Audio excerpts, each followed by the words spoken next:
করতে পারেন। আপনাদের সবাইকে স্বাগতম আমাদের টকিং পলিসিস YPF এর এই সিরিজটির দ্বিতীয় আয়োজনে। আজকে আমাদের অতিথি ডক্টর মোহাম্মদ তারেক। ডক্টর তারেক, আপনাকে স্বাগত জানাচ্ছি আজকের অনুষ্ঠানে এবং ধন্যবাদ আপনি সময় দিয়েছেন। আজকে আমরা একটি খুবই গুরুত্বপূর্ণ বিষয়ে কথা বলবো, জাতীয় বাজেট নিয়ে। এটি তো বাজেটের মৌসুম, আগামী মাসেই বোধহয় শুরুর দিকে আগামী অর্থ বছরের বাজেট ঘোষিত হবে এবং তারপর কিছুদিন আলোচনা হওয়ার পর সেটি অনুমোদিত হয় জুন মাসের শেষের দিকে।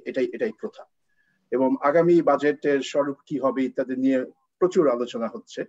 আজকেও কিছুটা আমরা আলোচনা করব, বিশেষ করে এখন এই COVID-19 এর প্রেক্ষিতে আগামী বাজেট বা আগামী বছরগুলোর বাজেট কেমন হবে সে বিষয়ে আজকে আসবে। কিন্তু মূলত আমরা আজকে আরো সামগ্রিকভাবে বাজেট সম্বন্ধে আমরা জানতে চাই। এবং আপনি সম্প্রতি একটি লেখায় বলেছেন যে এটি একটি অন্যতম অর্থনৈতিক হাতিয়ার। তো এটা বলতে কি বোঝায়, হাতিয়ারটি কিভাবে ব্যবহার করা হয়, এখন কিভাবে হয়, অতীতে কিভাবে হতো, এই বিষয়গুলো নিয়ে আলোচনা করব। এবং এটি তো বলতে কোনো দ্বিধাই নেই যে এই বিষয়ে বাংলাদেশে দুই একজন যদি থাকে যিনি এটি নিয়ে খুব ভালো আলোচনা করতে পারবেন, সেটি হচ্ছেন আপনি, ডক্টর তারেক। বাংলাদেশ সরকারের অর্থ সচিব ছিলেন 2006 সাল থেকে 2012 সাল, অর্থাৎ 6.5 বছর। আমি জানি না বাংলাদেশের ইতিহাসে আর কোন অর্থ সচিব এত দীর্ঘ সময় একটানা অর্থ সচিব হিসেবে কাজ করেছেন কিনা।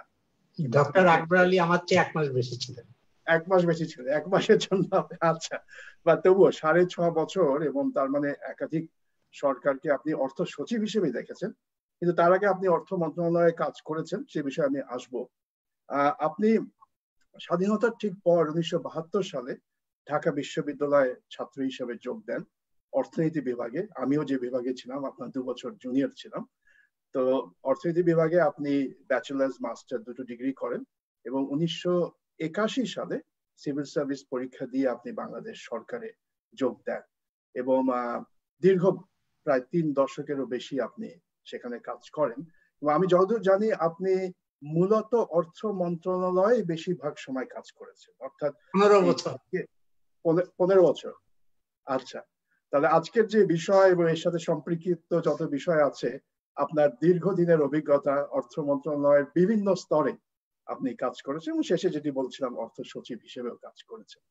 এবং আমি এটাও জানি যে আপনি বাংলাদেশ সরকারের কাছ থেকে অবসর নিয়ে সরকারেরই প্রতিনিধি হিসেবে বিশ্ব ব্যাংকে আপনি অল্টারনেট এক্সিকিউটিভ ডিরেক্টর হিসেবে ছিলেন 2012 সাল থেকে 2015 সাল। এবং YPF এর সদস্যরা পুরো ব্যাপারটা হয়তো জানেন না, একটু বুঝিয়ে বলি। বিশ্ব ব্যাংকের যে বোর্ড অফ ডিরেক্টরস আছে, সেই বোর্ড অফ ডিরেক্টরস এর যারা সদস্য, বিভিন্ন দেশের প্রতিনিধি, তাদেরকে এক্সিকিউটিভ ডিরেক্টর বলা হয়। বড় বড় দেশগুলো তাদের একটি দেশের জন্যই একজন করে এক্সিকিউটিভ ডিরেক্টর থাকে, আর বাদ বাকি দেশগুলো গ্রুপ করে। আমাদের ভারত, বাংলাদেশ, শ্রীলঙ্কা, ভুটান আর নেপাল, এই 5টি দেশ নিয়ে একটি গ্রুপ আছে। এবং সাধারণত বা সবসময় আমরা দেখেছি যে ভারতের একজন প্রতিনিধি এক্সিকিউটিভ ডিরেক্টর হন এবং বাংলাদেশের প্রতিনিধি অল্টারনেট এক্সিকিউটিভ ডিরেক্টর হন, এবং IMF এ বোধহয় শ্রীলঙ্কার একজন অল্টারনেটিভ এক্সিকিউটিভ ডিরেক্টর। এই ধরনের একটা ব্যবস্থা আছে। তো আপনি বিশ্ব ব্যাংকের বোর্ডে কাজ করেছেন, অতএব বিশ্ব ব্যাংকেও আপনি একটি ভ্যান্টেজ পয়েন্ট থেকে দেখেছেন সরকারের প্রতিনিধি হিসাবে। তারপর আপনি দেশে ফেরত গেলেন 2015 সালে এবং 2016 সাল থেকে এ পর্যন্ত Bangladesh institute of governance and management, এটির আপনি পরিচালক। এক পর্যায়ে আপনি ইনস্টিটিউট সম্বন্ধে একটু আমাদের বলতে পারেন। আমি যতদূর জানি এটি হচ্ছে সরকারি কর্মচারীদের জন্যই প্রধানত, এবং ঢাকা বিশ্ববিদ্যালয়ের সাথে না প্রধানত। আপনি একটু বলতে পারেন, এটি একটু 2-1 মিনিট যদি। এটা is a quasi private public institution. আমাদের এটা গঠন করেছে a group of civil servants, এবং মূলত এটা masters affiliated Dhaka university. Masters programme আছে, professional masters programme, training programme আছে। এবং আমরা আমাদের পিকুলারিটি হচ্ছে যে আমাদের প্রোগ্রামগুলোতে অর্ধেক সরকার থেকে আসে, অর্ধেক প্রাইভেট সেক্টর থেকে আসে। So it's a place where both private sector people and public sector people mix up together and আমরা আমাদের প্রোগ্রামগুলো দিয়ে এটা চেষ্টা করছি, এবং আমি রিসেন্টলি রিসার্চ উইংটাকে খুব শক্তিশালী করার চেষ্টা করছি, কারণ আমি মনে করি যে বাংলাদেশে এই জায়গাটা সবচেয়ে দুর্বল জায়গা। কাজেই পাবলিক সেক্টর এবং প্রাইভেট সেক্টরের ভিতরে যাতে এই রিসার্চের মানসিকতা গড়ে ওঠে এবং পলিসিগুলো যাতে রিসার্চ বেসড হয় সেই চেষ্টা করছি। অবশ্যই অবশ্যই, আমি জানি যে আপনি যখন চেষ্টা, বাট সরকারের আমার বিল্ডিং, আমার জমি, বিআইজিএম এর জমি, বিআইজিএম এর ফাইন্যান্স মূলত সরকারের কাছে আসে, বাট এটা একটা প্রাইভেট ইনস্টিটিউশন। খুব ভালো। হ্যাঁ, আজকাল তো পাবলিক প্রাইভেট পার্টনারশিপের যুগ, এবং আপনারাও সেটা। আপনি গবেষণার কথা বলছিলেন, আমি জানি আপনি যখন অর্থ মন্ত্রণালয়ে ছিলেন বোধহয় সচিব হিসেবে বা তার আগে, আমি ঠিক জানি না, দেশে যাতে গবেষণা হয় এই বিষয়ে কিছু উদ্যোগ নিয়েছিলেন, সে বিষয়ে আমরা পরে আসবো, আবার কথা বলবো। তো আজকের কাঠামোটা হচ্ছে যে আমরা ধরেন 45 মিনিট বা যদি সময় লাগে 1 ঘন্টা, আমি আপনাকে অনেকগুলো প্রশ্ন করব, আপনার জবাবের প্রেক্ষিতে হয়তো কিছু প্রশ্ন থাকবে। ইতিমধ্যে ওয়াইপিএফ এর যারা সদস্য, এবং বেশিরভাগই আপনি জানেন এরা আমাদের তরুণ সমাজের প্রতিনিধি, কেউ কেউ এখনো পড়াশোনা করছে। অ্যাকচুয়ালি আওয়ার ইয়াং জেনারেশন, আমি ব্যক্তিগতভাবে মনে করি is our future, and they are very potential, very creative, very thinking. That is what is very বলি, আপনি যেহেতু বললেন যে তারা আমাদের ফিউচার, আমাদের ভবিষ্যৎ, কয়েকদিন আগে ডক্টর সেলিম জাহান, আপনি তো চেনেন, আমাদের কয়েক বছর আমার শিক্ষক ছিলেন, ঢাকা ইউনিভার্সিটি শিক্ষকও ছিলেন। হ্যাঁ, উনি একটা খুব সুন্দর কথা বলেছেন যে তরুণরা খালি ভবিষ্যৎ না, তারা বর্তমানও বটে। অতএব বর্তমানেও অনেক কিছু তাদের, অনেকে যেমন সরকারে কাজ করছেন, অন্যান্য জায়গায় কাজ করছেন, অতএব তাদের চিন্তা ভাবনাটা বর্তমানকেও প্রভাবান্বিত করবে। তো ওই দিক দিয়ে এই ওয়াইপিএফ ইউথ পলিসি ফোরাম, এই সংগঠনকে আমিও খুব স্বাগত জানাই, এবং তারা আমাকে তাদের কাজের সাথে সম্পৃক্ত করেছে, আমি এটার জন্য ঋণী। তো তারাও অনেকগুলো প্রশ্ন করবে, সেটি চ্যাট উইন্ডোতে এটা দেখা হবে, তবে ওদের দু একজন সদস্য হয়তো আমাদেরকে পরে এগুলোকে গ্রুপিং করে, ক্যাটেগরাইজ করে আমাদেরকে, আপনাকে প্রশ্নগুলো তুলে ধরবে। তো আমি শুরু করি। আপনার যে লেখাটির কথা বলছিলাম, বিডি নিউজ 24 এ কয়েকদিন আগে বের হয়েছে, সেটা থেকে একটু উদ্ধৃতি দিচ্ছি। আপনি বলছেন যে করোনা ভাইরাস মানুষকে পরিবর্তন করছে, বদলে যাচ্ছে তাদের জীবনযাপন, এই প্রেক্ষাপটে অর্থনীতিকে বদলে যেতে হবে। মুনাফা, লোভ, প্রতিযোগিতা থেকে সরে এসে সামনের দিনগুলিতে অর্থনীতির ভিত্তি হবে জনকল্যাণ, উদ্বৃত্তের সমবন্টন, সহযোগিতা। এই বিষয়ে আমরা পরে আসবো, এই যে করোনা উত্তর পরিবেশে আমাদের অ্যাপ্রোচ গুলো কি হবে ইত্যাদি। কিন্তু তারপরে আপনি বলছেন এই প্রেক্ষাপটে অন্যতম অর্থনৈতিক হাতিয়ার হিসেবে বদলে যেতে হবে জাতীয় বাজেট, তার বাহ্যিক রূপ, অন্তর্নিহিত তাল ও লয়। খুব সুন্দর বাক্য। আপনি এই বাজেটের মতো এরকম একটি খাটখট্টা বিষয় আপনি সঙ্গীতের ভাষা নিয়ে এসছেন, খুব পুরো লেখাটাই আপনার আসলে খুব সুন্দর। এই যে অন্তর্নিহিত তাল ও লয় বাজেটের রিদম, এই বিষয়টি নিয়ে আগে জানতে চাই। ভবিষ্যতের বাজেট বা আগামী অর্থ বছরের বাজেট বুঝবার আগে বাজেট জিনিসটা সম্বন্ধে, এই যে অর্থনৈতিক হাতিয়ার, শিরোনামে আমরা বলছি ক্রিটিক্যাল পলিসি ইনস্ট্রুমেন্ট, একটু আপনাকে ওই জিনিসটা পরে আসি। আগে আমার মনে হয় যে বাজেট সম্পর্কে আলোচনা করি অ্যাজ এ পলিসি টুল, তারপরে আমি সেটাই বলছিলাম যে আপনি যেহেতু করোনা ভাইরাস সংক্রান্ত মন্তব্যগুলো পরে আসবো, কিন্তু আপনি ওটা বলতে যে বললেন যে বাজেটে যে অন্তর্নিহিত তাল ও লয়, এই যে কথাটা, এটা নিশ্চয়ই একটি পলিসি ইনস্ট্রুমেন্ট হিসেবে তার যে রিদম, সেটা কথা আপনি বলছেন। তো সেখান থেকে আমি বলি, মানে আমরা তো বাজেট বলতে আমরা সাধারণত বলি আয় ও ব্যয়ের হিসাব। আমরা পারিবারিক বাজেটের কথা বলি, কোম্পানির বাজেটের কথা বলি, সংবিধানের ডেফিনিশনে তাই বলা তাই আছে। আচ্ছা, কিন্তু বাস্তবে তো খালি আয় ও ব্যয়ের হিসাব না, এটা তো একটি, আপনি বলছেন, অর্থনৈতিক হাতিয়ার, পলিসি ইনস্ট্রুমেন্ট, তাই না? এবং অনেক সময় বাজেট বক্তৃতায় আমরা কিছু পলিসি স্টেটমেন্টও দেখি, সরকার কোনো একটা নীতি নিতে যাচ্ছে সেটা সম্বন্ধে বলা হয়, বা পলিসি ইন্টেনশন, নীতি নেওয়ার ইচ্ছা আছে, পরিকল্পনা আছে, সেটা সম্বন্ধে বলা হয়। অনেক সময় দীর্ঘমেয়াদী কোনো কৌশল, স্ট্র্যাটেজি বা ভিশনের কথা অনেক সময় বোধহয় বলা হয়। তো সেই, আপনি এটা একমত যে এটা কেবল আয় ব্যয়ের হিসাব না, যদিও সংবিধানে বলা হচ্ছে? এই বিষয়ে যদি কিছু বলে, এটা দিয়ে আমরা শুরু করি আজকে আলোচনা। ধন্যবাদ। বাজেট আসলে বাজেট ইটসেলফ একটা কি, আচ্ছা প্রথমে আসি যে আপনি যে বললেন যে পলিসিটা ডেফিনেশন কি? এটা হচ্ছে সিদ্ধান্ত, সিদ্ধান্তের বাস্তবায়ন এবং বাস্তবায়নের কৌশল।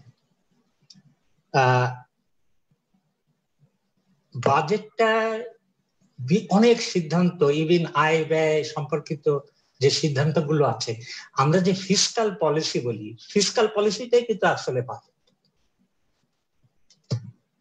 এবং আমার মনে হয় যে আপনি জানেন, মানে আপনি অবশ্যই জানেন যে ম্যাক্রো ইকোনমিক ম্যানেজমেন্টের অন্যতম দুটো পলিসি টুল উইপেন হচ্ছে monetary policy and fiscal policy.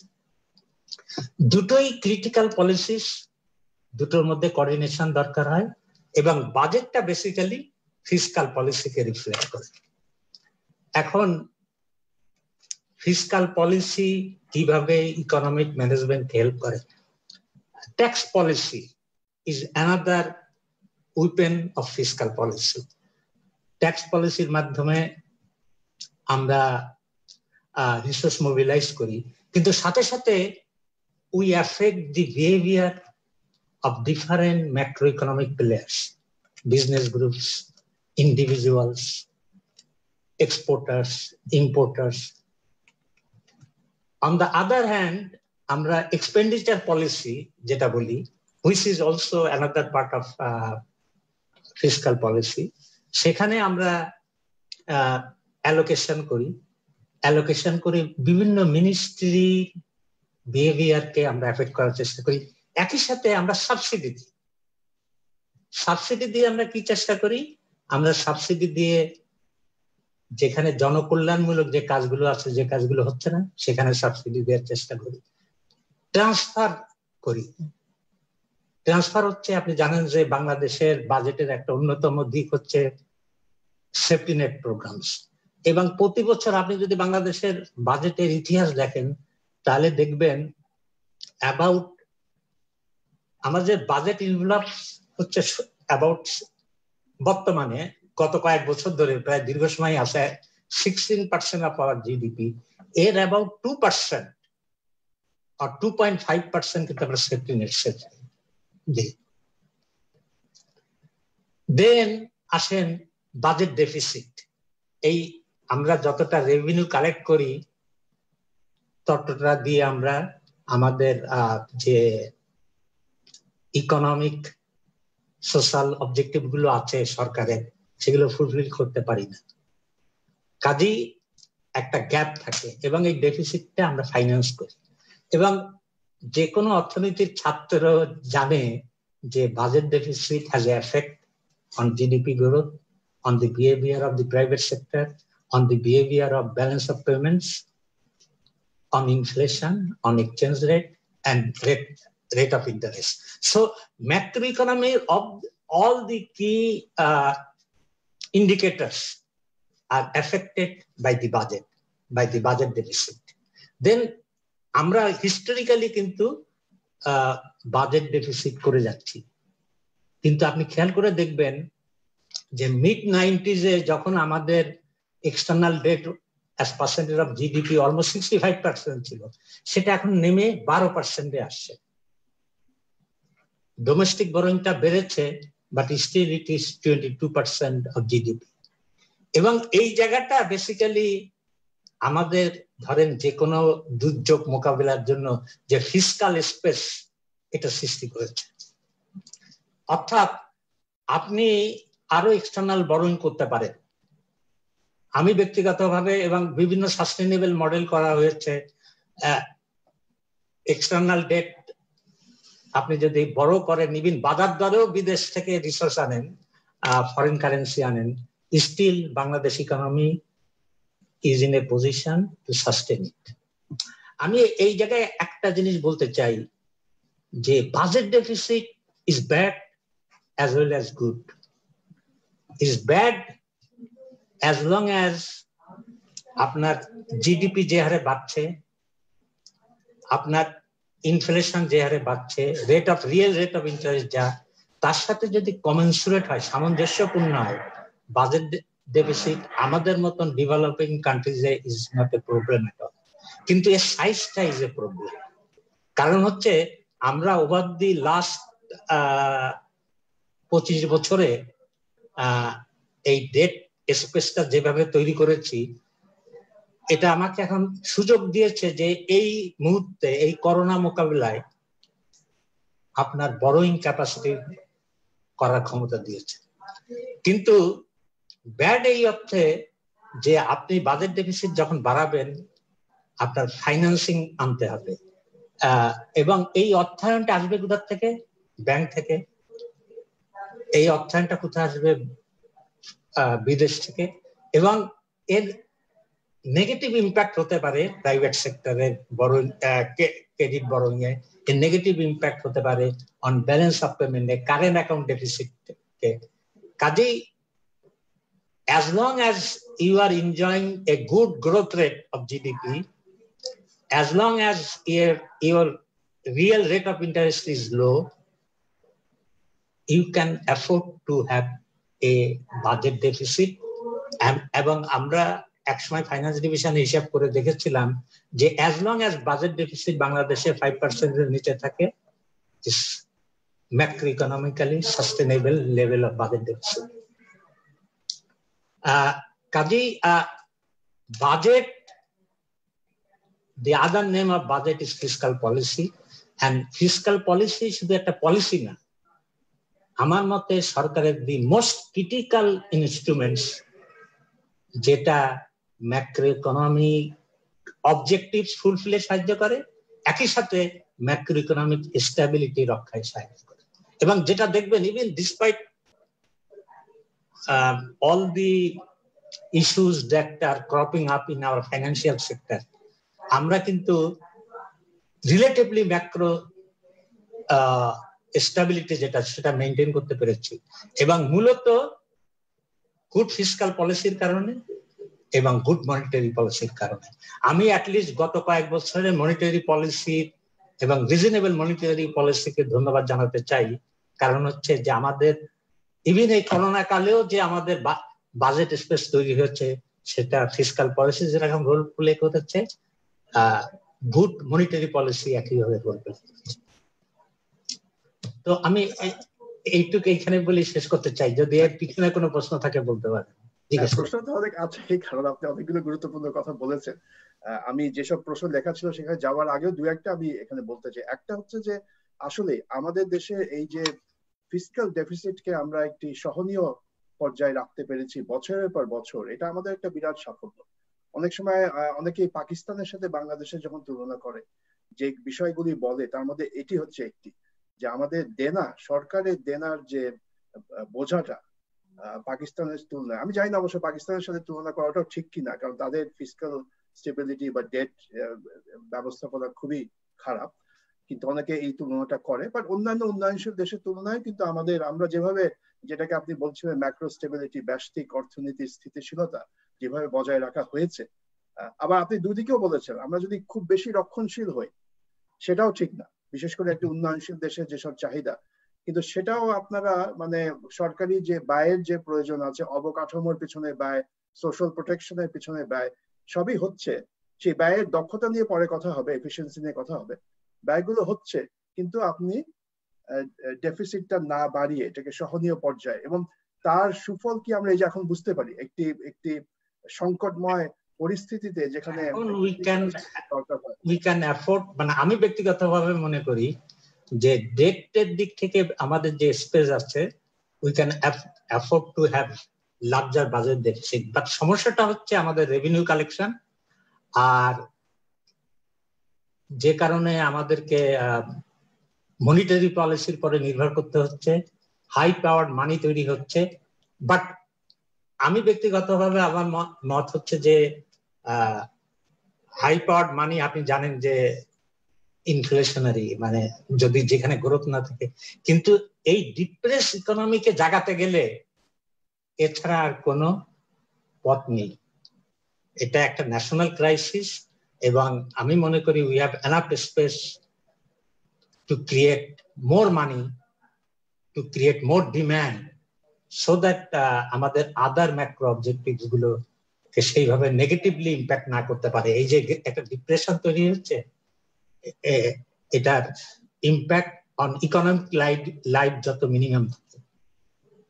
এবং এখান থেকে এটাও বোঝা যাচ্ছে যে অনেক সময় কোনো বিশেষ একটা পরিস্থিতি যদি হয়, যেমন একটা সংকট হচ্ছে, অন্য ধরনের সংকট হতে পারে পরে, সেই সংকট আমরা মোকাবেলা করতে পারবো কিনা সেটা কিন্তু নির্ভর করে যে এর আগে দীর্ঘদিন ধরে আমরা কিভাবে আমাদের নীতি প্রণয়ন করেছি, কিভাবে আমাদের বিভিন্ন ব্যবস্থাগুলোকে গড়ে তুলেছি। কারণ এই যে ফিসকাল যে স্টেবিলিটি বা ফিসকাল ডেফিসিটকে সহনীয় পর্যায়ে রাখা, এটা তো একদিনের ব্যাপার না, এটা বহুদিন ধরে এটাকে একদম দীর্ঘদিন আপনি দেখবেন despite the policy change in policy রেজিমস since, আমি 90 আগে বলবো না, but since 90 we maintain a very reasonable budget deficit all through. আমার আরেকটা প্রশ্ন ছিল, আসলে এটার সাথে এখন সম্পৃক্ত করতে পারি আমি, সম্পৃক্ত। এটা আপনি একটি উদাহরণ দিলেন যে এমন একটা জিনিস যেটা অন্তত পক্ষে গত 2-3 দশক ধরে মোটামুটি স্থিতিশীল আছে, একটা অ্যাপ্রোচ বা একটা নীতি বজায় রাখা হয়েছে। কিন্তু এই 2-3 দশকে নিশ্চয়ই অনেক কিছু পরিবর্তনও হয়েছে। বাজেট যেভাবে 90 দশকে প্রণীত হতো বা বাস্তবায়িত হতো, ঠিক একইভাবে যে এখন হচ্ছে সেটা তো না, একটা বিবর্তনও তো হয়, তাই না? সে বিবর্তনের কিছু চিত্র, কিছু উদাহরণ যদি দেন তাহলে ভালো হতো। আমি বলি যে শুধু বিবর্তন হয়নি, আমি বলবো যে কোনো পাবলিক পলিসি নিয়ে যারা চিন্তা ভাবনা করেন, যারা সরকারের বিভিন্ন অব্যবস্থাপনা নিয়ে কথা বলেন, সরকারে কোনো রিফর্ম নেই এইসব নিয়ে কথা বলেন, 90 থেকে 2000 এই পর্যন্ত অর্থ বিভাগের রিফর্ম কি হয়েছে, এটা একটা যদি আলোচনা কোনোদিন করেন, আমি মনে করি এটা শুধু বাংলাদেশের জন্য না, এটা সবার জন্য একটা আই ওপেনিং হবে। এবং আমি জাস্ট ওইটা বলি যে আমরা কি চেঞ্জ করেছি ফাইন্যান্স ডিভিশনে। প্রথম হচ্ছে যে ফাইন্যান্স ডিভিশনের একটা এসওপি আছে, স্ট্যান্ডার্ড অপারেটিং প্রসিডিউর। সেখানে একজন সিনিয়র সেক্রেটারি কি করবে, একজন ডিএস কি করবে, একজন জয়েন্ট সেক্রেটারি লেভেলে কি ডিসিশন হবে, কোন নথি কোন সিদ্ধান্তের হলে এটা সচিবের কাছে আসবে, কোনটা মন্ত্রীর কাছে যাবে, লেড ডাউন প্রসিডিউর আছে। এবং আমি আগেও বলতাম, এবং এটা কিন্তু এখনো আছে, এবং আমি বলতাম যে অর্থ বিভাগের একজন সিনিয়র সেক্রেটারির যে ডিসিশন নেওয়ার ক্যাপাবিলিটি আছে, অনেক মিনিস্ট্রি সচিবের সেই ক্যাপাবিলিটি নেই।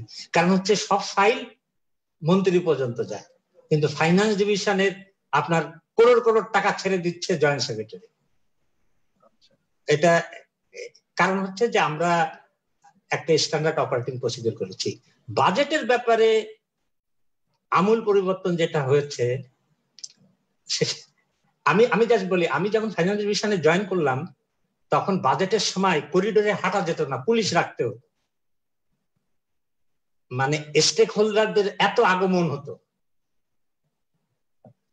1 ইয়ার বাজেট ছিল এবং ফাইন্যান্স ডিভিশন ডিসাইড করতো যে কোন মিনিস্ট্রি কোন কত টাকা পাবে।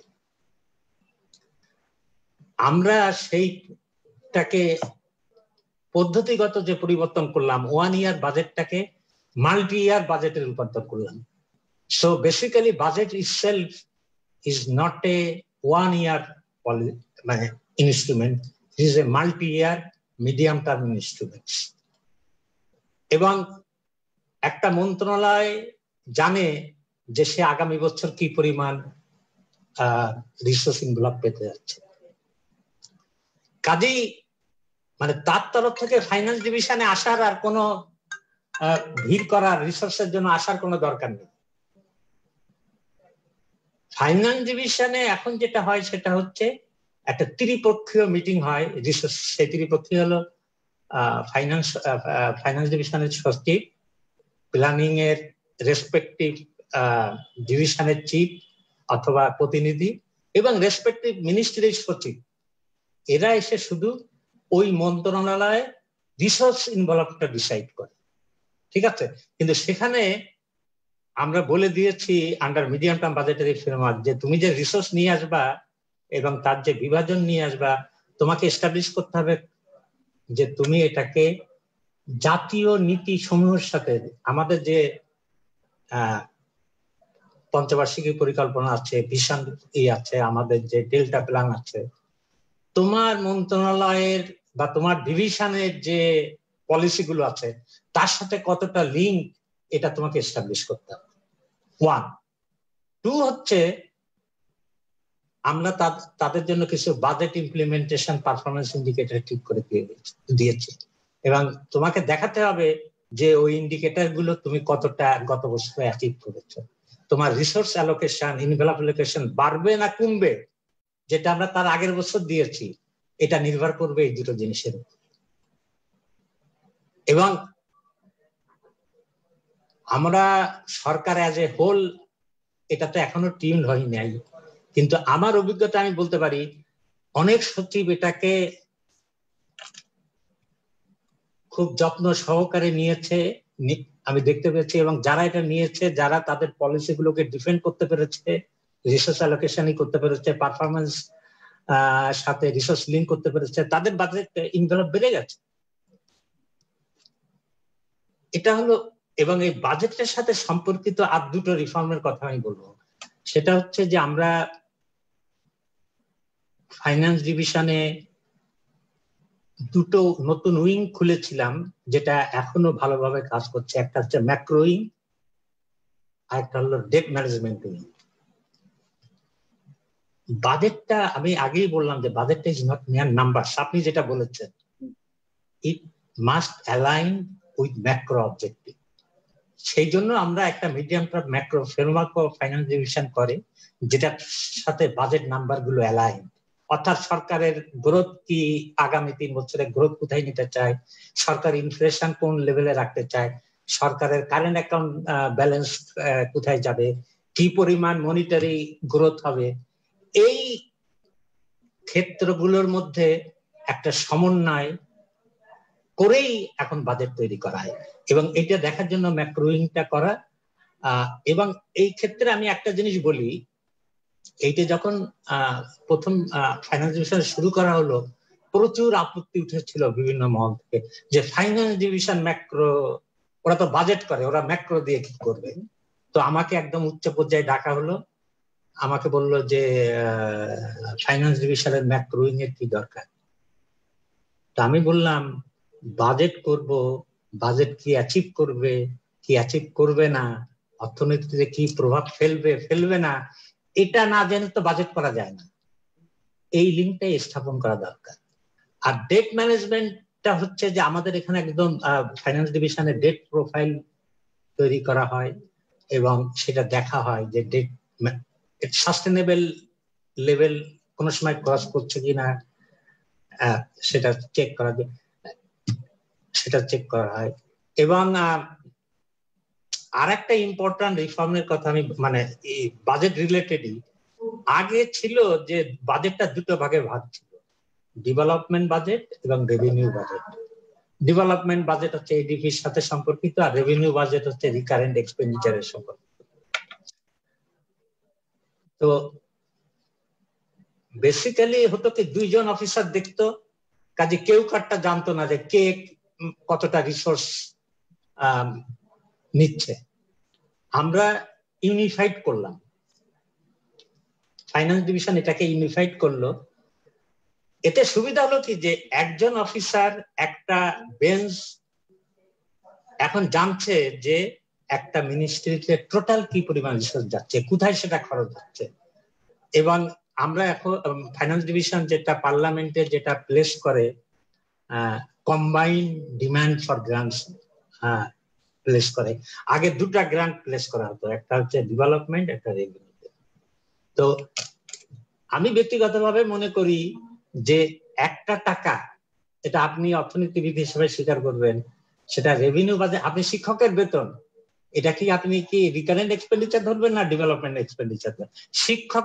চিকিৎসকের বেতন, এটা কি আপনি ডেভেলপমেন্ট এক্সপেন্ডিচার ধরবেন না রেভিনিউ এক্সপেন্ডিচার ধরবেন? সো খরচকে আসলে ডেভেলপমেন্ট আর রেভিনিউ ভাগ হিসেবে ভাগ করা যায় না, খরচকে সেক্টর ওয়াইজ দেখতে হবে। এবং আমরা বাজেটটাকে দুই ভাগে, বাজেট উইংটাকে দুই ভাগে ভাগ করলাম। উপরের দিকে একটা হচ্ছে to look after infrastructure, overall infrastructure ministries of the government, আর একটাকে ভাগ করলাম to look after the overall social infrastructure expenditure of the government. এবং এটা অনেক আগে করা হয়েছে, এখন এটা চলছে এবং আমার জানা মতে ভালোভাবে চলছে। আপনাকে খুব ধন্যবাদ। এই যে বর্ণনাটা আপনি দিলেন, আমাদের তো বাইরে থেকে অনেক সময় ধারণা হয় যে সরকারের ভেতরে খুব একটা সংস্কার হয় না, সবকিছু একই ভাবে চলতে থাকে, কিন্তু অর্থ মন্ত্রণালয়ের থেকে যে উদাহরণ আপনি দিলেন অনেকগুলো, এবং এগুলো আপনার চলছে। পরে আমরা ওই প্রসঙ্গে আসবো যে অনেক সময় কোনো সংস্কার হয়তো বজায় রাখা হয় না, সে বিষয়ে আসবো। কিন্তু একটি কথা আপনি বলছেন খুব গুরুত্বপূর্ণ, সেটি হচ্ছে যে যে কোনো মন্ত্রণালয় যে খরচটা করবে বা যে বরাদ্দের জন্য তারা আপনার কাছে আসবে, তাদেরকে দেখাতে হবে যে জাতীয় নীতির সাথে এর একটি সম্পর্ক আছে। তো এখানে আপনি দু একটি উদাহরণ যদি দিতে পারেন, যে একটি হতে পারে যেখানে কেউ এসেছিল কোনো মন্ত্রণালয় এমন কোনো প্রস্তাব নিয়ে যেটি জাতীয় অর্থনীতির সাথে সমর্থক ছিল না, এরকম কোনো উদাহরণ আছে কিনা? আবার উল্টোটাও দিতে পারেন যে জাতীয় কোনো একটি নীতি প্রতিফলন হয়েছিল সেই মন্ত্রণালয়ের বাজেটের যে আবেদন বা বাজেট বরাদ্দের। এটা মানে আমি আসলে এখানে একটু হচ্ছে যে আমি যেহেতু বেশ কিছুদিন ফাইন্যান্স ডিভিশনের সাথে নেই, কাজে এক্সাম্পল দেওয়া আমার জন্য কঠিন। বাট বেসিক্যালি বাংলাদেশের যে ডেভেলপমেন্ট গোলস, ন্যাশনাল গোলস, এর যে সামাজিক অর্থনৈতিক অভিযাত্রা, তার সাথে কনসিস্টেন্ট হতেই হবে, নাহলে আপনি রিসোর্স পাবেন না। Finance division won't give you resource. কোন মন্ত্র, বাট এর বাইরে যে নেই এটা আছে, বাট মূলত by and large resource allocation aligned with national policies and policies of that particular ministry.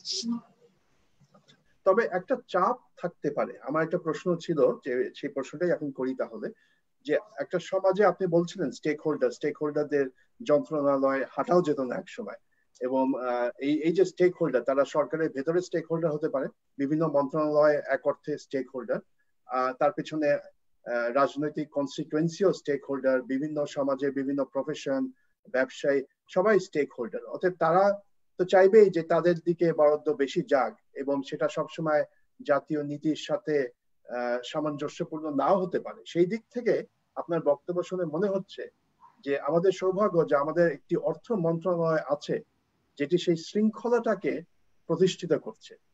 Stake হোল্ডাররা তো আসবেই, তারা তো সবসময় তাদের নীতি অনুযায়ী যে বরাদ্দ হবে তার বাইরেও তারা যেতে চাইবে, কিন্তু এটা বোধহয় বলা যায় না যে অর্থ মন্ত্রণালয় এই চাপগুলোকে প্রতিহত করবার একটি সংস্কৃতি আছে। সবসময় পারবেন সেটা না, কিন্তু জাস্ট বর্তমান এটা আমার যেহেতু জানা, সেটা আমি একটা জিনিস শেয়ার করতে চাই, যে এবছর যেহেতু রেভিনিউ রিসোর্স কম আসছে, কাজে ফাইন্যান্স ডিভিশন থেকে একটা উদ্যোগ নেওয়া হলো যে আপনি জানেন যে সরকারের অনেকগুলো অটোনমাস বডিস, ডিপার্টমেন্টস, কোম্পানি আছে, ওনার সরকার, বাট দে রান ইন্ডিপেন্ডেন্টলি, এবং তাদের কাছে প্রচুর আইডেল মানি পড়ে আছে, ঠিক আছে?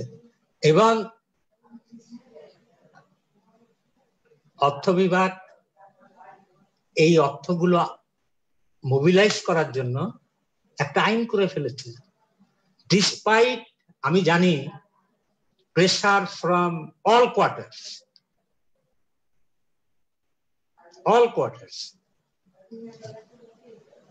ইভেন সাম অফ দি হয়তো ক্যাবিনেট সদস্যদেরও আপত্তি ছিল, যেহেতু বড় পাওয়ারফুল যাদের ভয়েস বেশি সেই সব গ্রুপের একটা বেনিফিট আছে এইসব লার্জ ডিপোজিট থেকে, কিন্তু ডিপোজিট গুলো আইডেল ডিপোজিট। এবং বর্তমান ফাইন্যান্স ডিভিশন এই বছরই এই আইনটা করেছে যে এই অলস মানিগুলোকে আপনারা জানেন যে সরকারের সমস্ত আয় সংযুক্ত তহবিলে আসে, সংযুক্ত তহবিলে নিয়ে আসার, এবং রিভাইজ বাজেটে টু এ লার্জ এক্সটেন্ট এই অর্থটা, এবং এটার হিউজ অ্যামাউন্ট 14,000 কোটি টাকা, something like that, almost more than 0.5% of GDP. তো এটা হচ্ছে কি commitment of the officers of finance division, এবং সেই কমিটমেন্টটা সরকারের হাইস্ট ডিসিশন মেকিং লেভেলে সেটাকে একসেপ্ট করা। এবং এটা যদি একসেপ্ট না হতো তাহলে তো এই আইনটা পাস হতো না।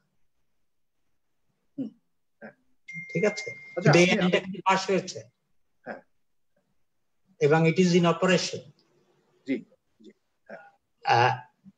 আর এটা হচ্ছে যে budget is a political document, মানে এটা everywhere budget is a political document, budget is an economic document, budget is a social document. Economic document আমি প্রথমে আলোচনা, সোশ্যাল ডকুমেন্ট আমি, আপনি বাংলাদেশের কোন বাজেট দেখবেন না যেখানে বিশেষ করে সমাজের সর্বনিম্ন স্তরের লোকদের জন্য যথেষ্ট রিসোর্স যাচ্ছে না, বিশেষ করে একদম সর্বনিম্ন। But at the same time it is a political এই ডকুমেন্ট, যেখানে আমি এখানে একটা একটু গল্প বলতে চাই আপনাকে। গল্পটা ইন্টারেস্টিং হতে পারে। সেটা হচ্ছে 2008-এ যখন বর্তমান সরকার প্রথম ক্ষমতায় আসলেন, মাননীয় অর্থমন্ত্রী ডেকে নিয়ে আমাকে একটা এত মোটা বই দিলেন। আমি তো প্রথম ঘাবড়ায় গেলাম যে বইটা কি। তা বললো যে দেখো, এটা আমাদের রিসার্চ, আমাদের পার্টি থেকে রিসার্চ করা হয়েছে এটা, এবং এই বইটার ভিত্তিতে আমাদের ইলেকশন ম্যানিফেস্টো করা হয়েছে। এবং তারপরে উনি ওখান থেকে ওনার মূল কি কি এজেন্ডা সেটা আমাকে দেখালেন এবং আমাকে বললেন যে আমরা এটা আমাদের এই 5 বছরে ইমপ্লিমেন্ট করতে চাই। তার মধ্যে একটা ছিল ন্যাশনাল সার্ভিস। উনি বলছে যে তারেক, এটা বাদ দাও, এটা আমরা করতে পারবো না, এটা আমরা রেখেছি, করতে পারবো না। কিন্তু আমি ওখান থেকে চলে এসে এই ন্যাশনাল সার্ভিসের উপরে আমরা ফাইন্যান্স ডিভিশনে একটা কনসেপ্ট নোট করলাম। মন্ত্রী মহোদয় খুব খুশি হলেন, ক্যাবিনেটে নিয়ে গেলেন। ক্যাবিনেট থেকে বেরোয় আমাকে বললো যে তারেক, তোমার ন্যাশনাল সার্ভিস গেল, মানে তুমি যেভাবে চাচ্ছিলা সেভাবে হলো না। আমি সংক্ষেপে বলি, আমাদের এটা ছিল, পরিকল্পনা ছিল ইনিশিয়ালি 2টো উপজেলায় পাইলট বেসিসে করা হবে, on the basis of experience next year এটা রিপ্লিকেট করা হবে। কিন্তু is policy is a political decision, political policy. এবং আমি একটা কথা বলতে চাই যে আমরা যারা বিশেষ করে বিভিন্ন সরকারের, কখনো একটা ধারণা আছে যে সরকারে বিশেষ করে রাজনীতিবিদদের লেখাপড়া নেই, দেশ সম্পর্কে তারা ভালো জ্ঞান রাখে না। যদিও আমি নীতিটা যেভাবে নিয়ে গেছিলাম সেভাবে ক্যাবিনেটই করেনি। ক্যাবিনেট এটাকে 2টোর জায়গায় 6টা উপজেলা, আমি নিয়ে গিয়েছিলাম অনলি যারা এইচএসসি লেভেল পর্যন্ত পাশ করে বেকার হয়ে আছে তাদের জন্য। সেই কলেবার বাড়ানো হলো, অনেক কিছু করা হলো। কিন্তু একটা জিনিস এট দি এন্ড অফ, আমার বলতে দ্বিধা নেই যে রাজনীতিবিদরা দেশ জনগণকে আমলাদের চেয়ে অনেক ভালো বোঝে। এটা আমি তখনও, মানে আমার এটা সরকার থেকে আমি 8 বছর বেরিয়ে আসছি, বাট এটা আমার রিয়েলাইজেশন যে রাজনীতিবিদরা জনগণ দেশকে অনেক বেশি বোঝে দেন আমরা। এই প্রসঙ্গে ডক্টর তার আগে আমি বলি, আপনি অধ্যাপক নুরুল ইসলামের কথা জানেন, উনি এবং বঙ্গবন্ধু সরকারের উনি প্ল্যানিং কমিশনের ডেপুটি চেয়ারম্যান ছিলেন। উনি ওনার একটি বইতে বলছেন যে ওনাদের সময় সারের উপর ভর্তুকি কমিয়ে দেওয়ার একটি প্রস্তাব আলোচিত হয়েছিল এবং ক্যাবিনেট পর্যায়েও সেটি অনুমোদিত হয়ে গেছিল। কিন্তু বঙ্গবন্ধু ওনাকে বলেছিলেন যে আপনি একটা দিন সময় দেন, কালকে বিকালে আবার আসেন, আমি চূড়ান্ত সিদ্ধান্ত দেব। যদিও ক্যাবিনেট পর্যায়েও নানান বিতর্কের পরেও এটা অনুমোদন হয়েছিল। তো পরদিন উনি গেলেন এবং বঙ্গবন্ধু বললেন যে প্রফেসর সাহেব, আমি অনেক চিন্তা করে দেখেছি, আপনাদের যুক্তিগুলো সবই ঠিক ছিল, ক্যাবিনেটেও এটা নিয়ে আলোচনা হয়েছে, কিন্তু এটা সম্ভব হবে না। তো অধ্যাপক ইসলাম মনে করেছিলেন যে উনি জাস্ট 24 ঘন্টার সময় চেয়েছেন, এর মধ্যে নানান ব্যস্ততা এটা নিয়ে হয়তো চিন্তাও করেননি। উনি হয়তো এক পর্যায়ে ঠিকই করে রেখেছিলেন যে না, এটা হবে না। পরে উনি জানতে পারলেন যে ওই 24 ঘন্টায় বঙ্গবন্ধু বহু মানুষকে ফোন করেছিলেন, মফস্বল শহরের লোকজনকে ফোন করেছেন, রাজনীতিবিদদের করেছেন, সাংবাদিকদের করেছেন, বিভিন্ন লোকের কাছ থেকে মত নিয়েছেন। এই যে আপনি বললেন যে রাজনীতিবিদরা জনগণের পালসটা অনেক ভালো বুঝতে পারে এবং তার জন্য একটা তো ইনটুইটিভলি তারা বোঝে, অনেক সময় তারা খোঁজ খবর নেয়, ঠিক যেভাবে বঙ্গবন্ধু নিয়েছিলেন।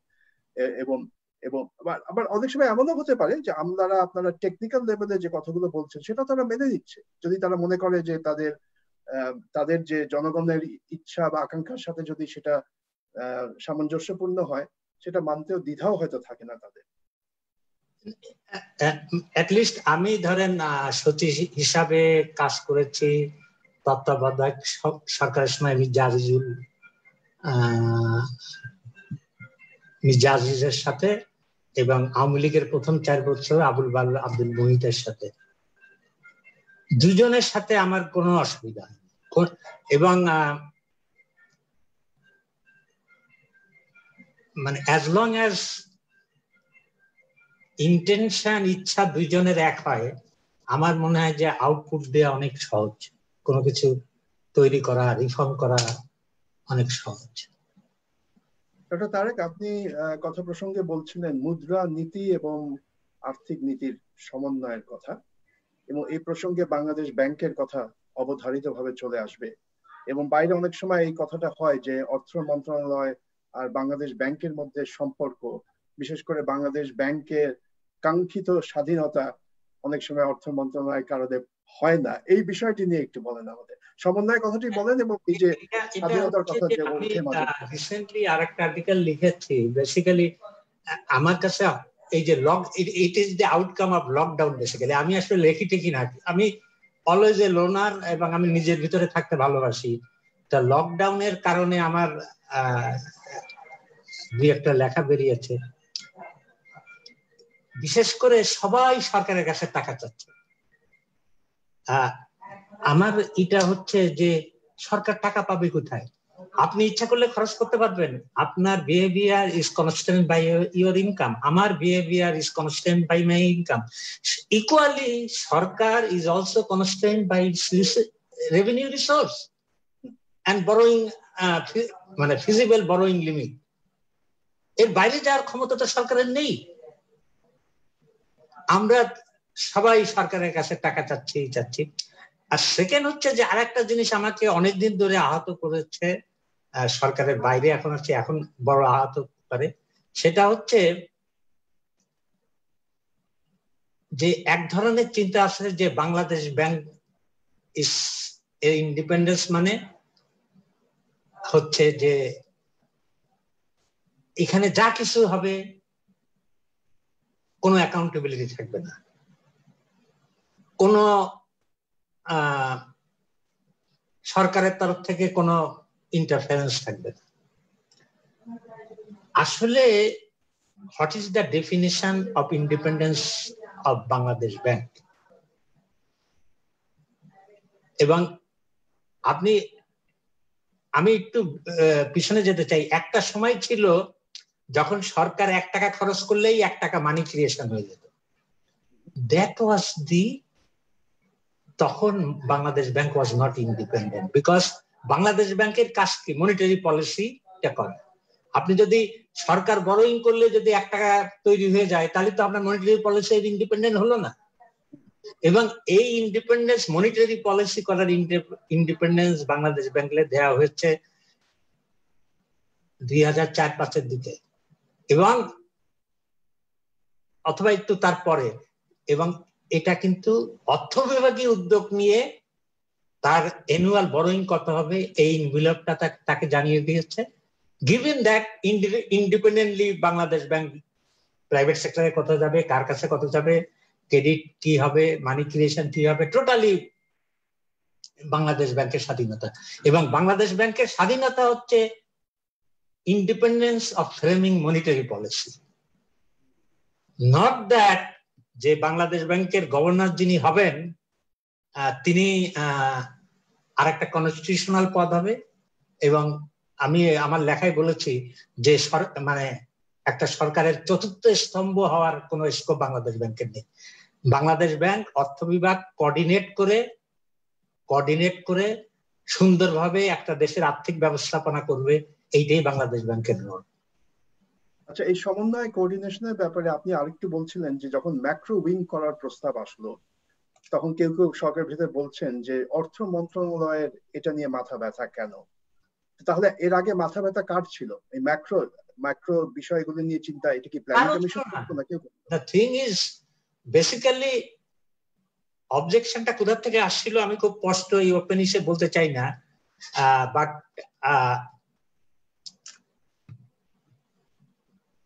ইস্যুটা হচ্ছে যে অ্যাগেইন ম্যাক্রো পলিসির আপনি জানেন যে what are the major weapons, fiscal policy, monetary policy.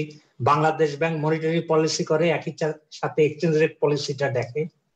Then export policy আছে, ইম্পোর্ট পলিসি আছে, ট্যারিফ পলিসি আছে, এগুলো কমার্স মিনিস্ট্রি দেখে, কিছুটা এনবিআর দেখে।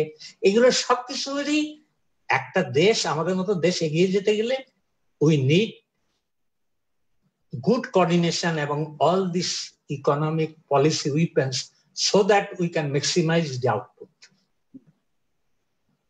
আগে এটা ছিল না, এটা আনুষ্ঠানিক প্রক্রিয়া ছিল না এই সবগুলোকে সমন্বয় করার? না না না, এটা বাংলাদেশ ব্যাংক অর্ডার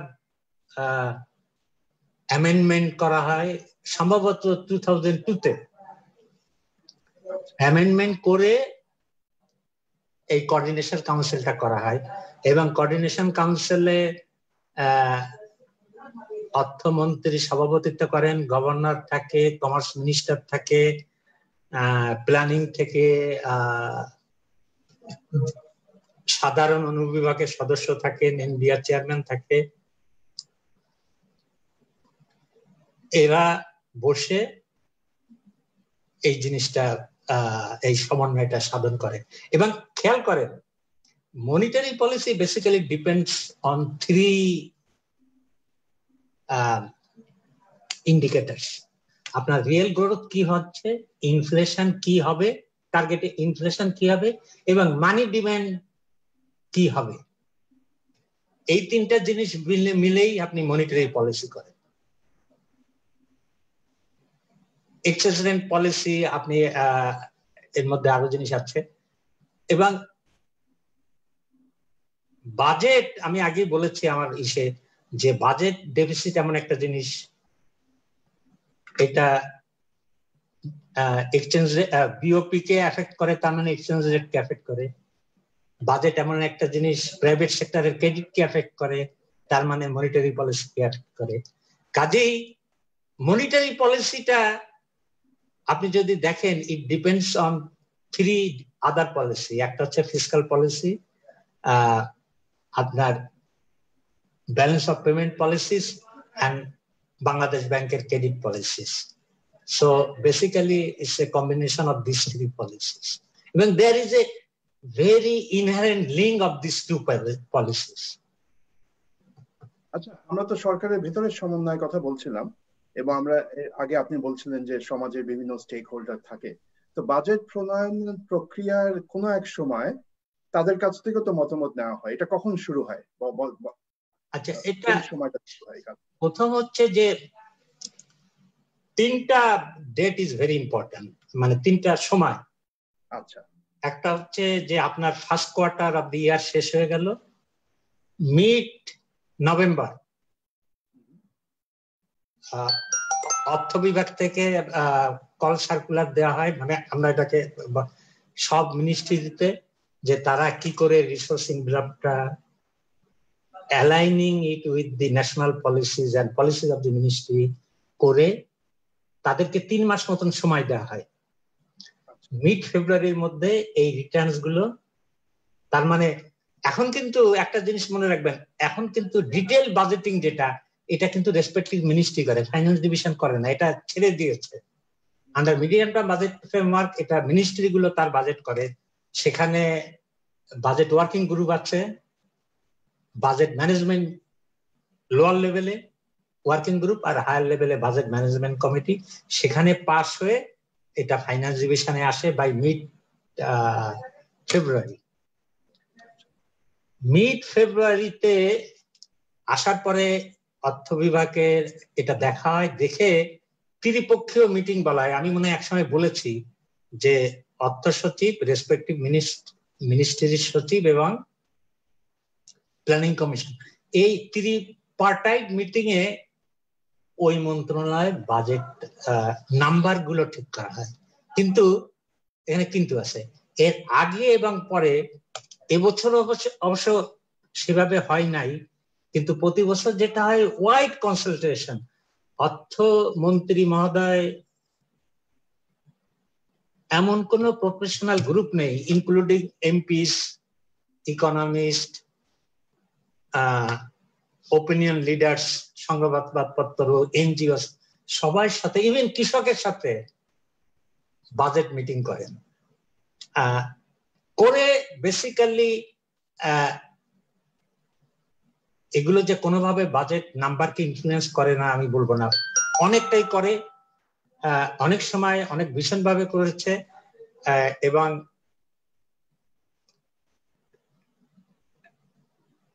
আরো দুটো আছে, স্ট্রাকচার আছে, একটা হচ্ছে বিএমআরসি বলে, budget monitoring and research committee, আর কোঅর্ডিনেশন কাউন্সিল।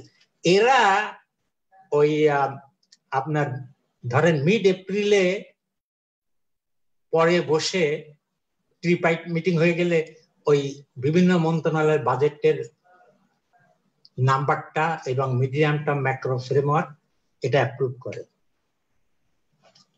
এটা অ্যাপ্রুভ করার পরে একটা কালচার 2008 থেকেই তৈরি হয়েছে, extensive series of meetings with the Honorable Prime Ministers. Then, at the beginning of May, এই কাজটা শেষ হয়ে যায়। So আপনার all the numbers, revenue numbers, expenditure numbers are finalized, এবং বাজেট বই যেটা মেজর যে কটা বই প্রেসে যাওয়া শুরু হয় by first week of May. কাজে আপনি বাজেট, আমরা এখন আজকে কত তারিখ? আজকে 16 তারিখ। বাজেট নাম্বারস আর by first week of May finalised.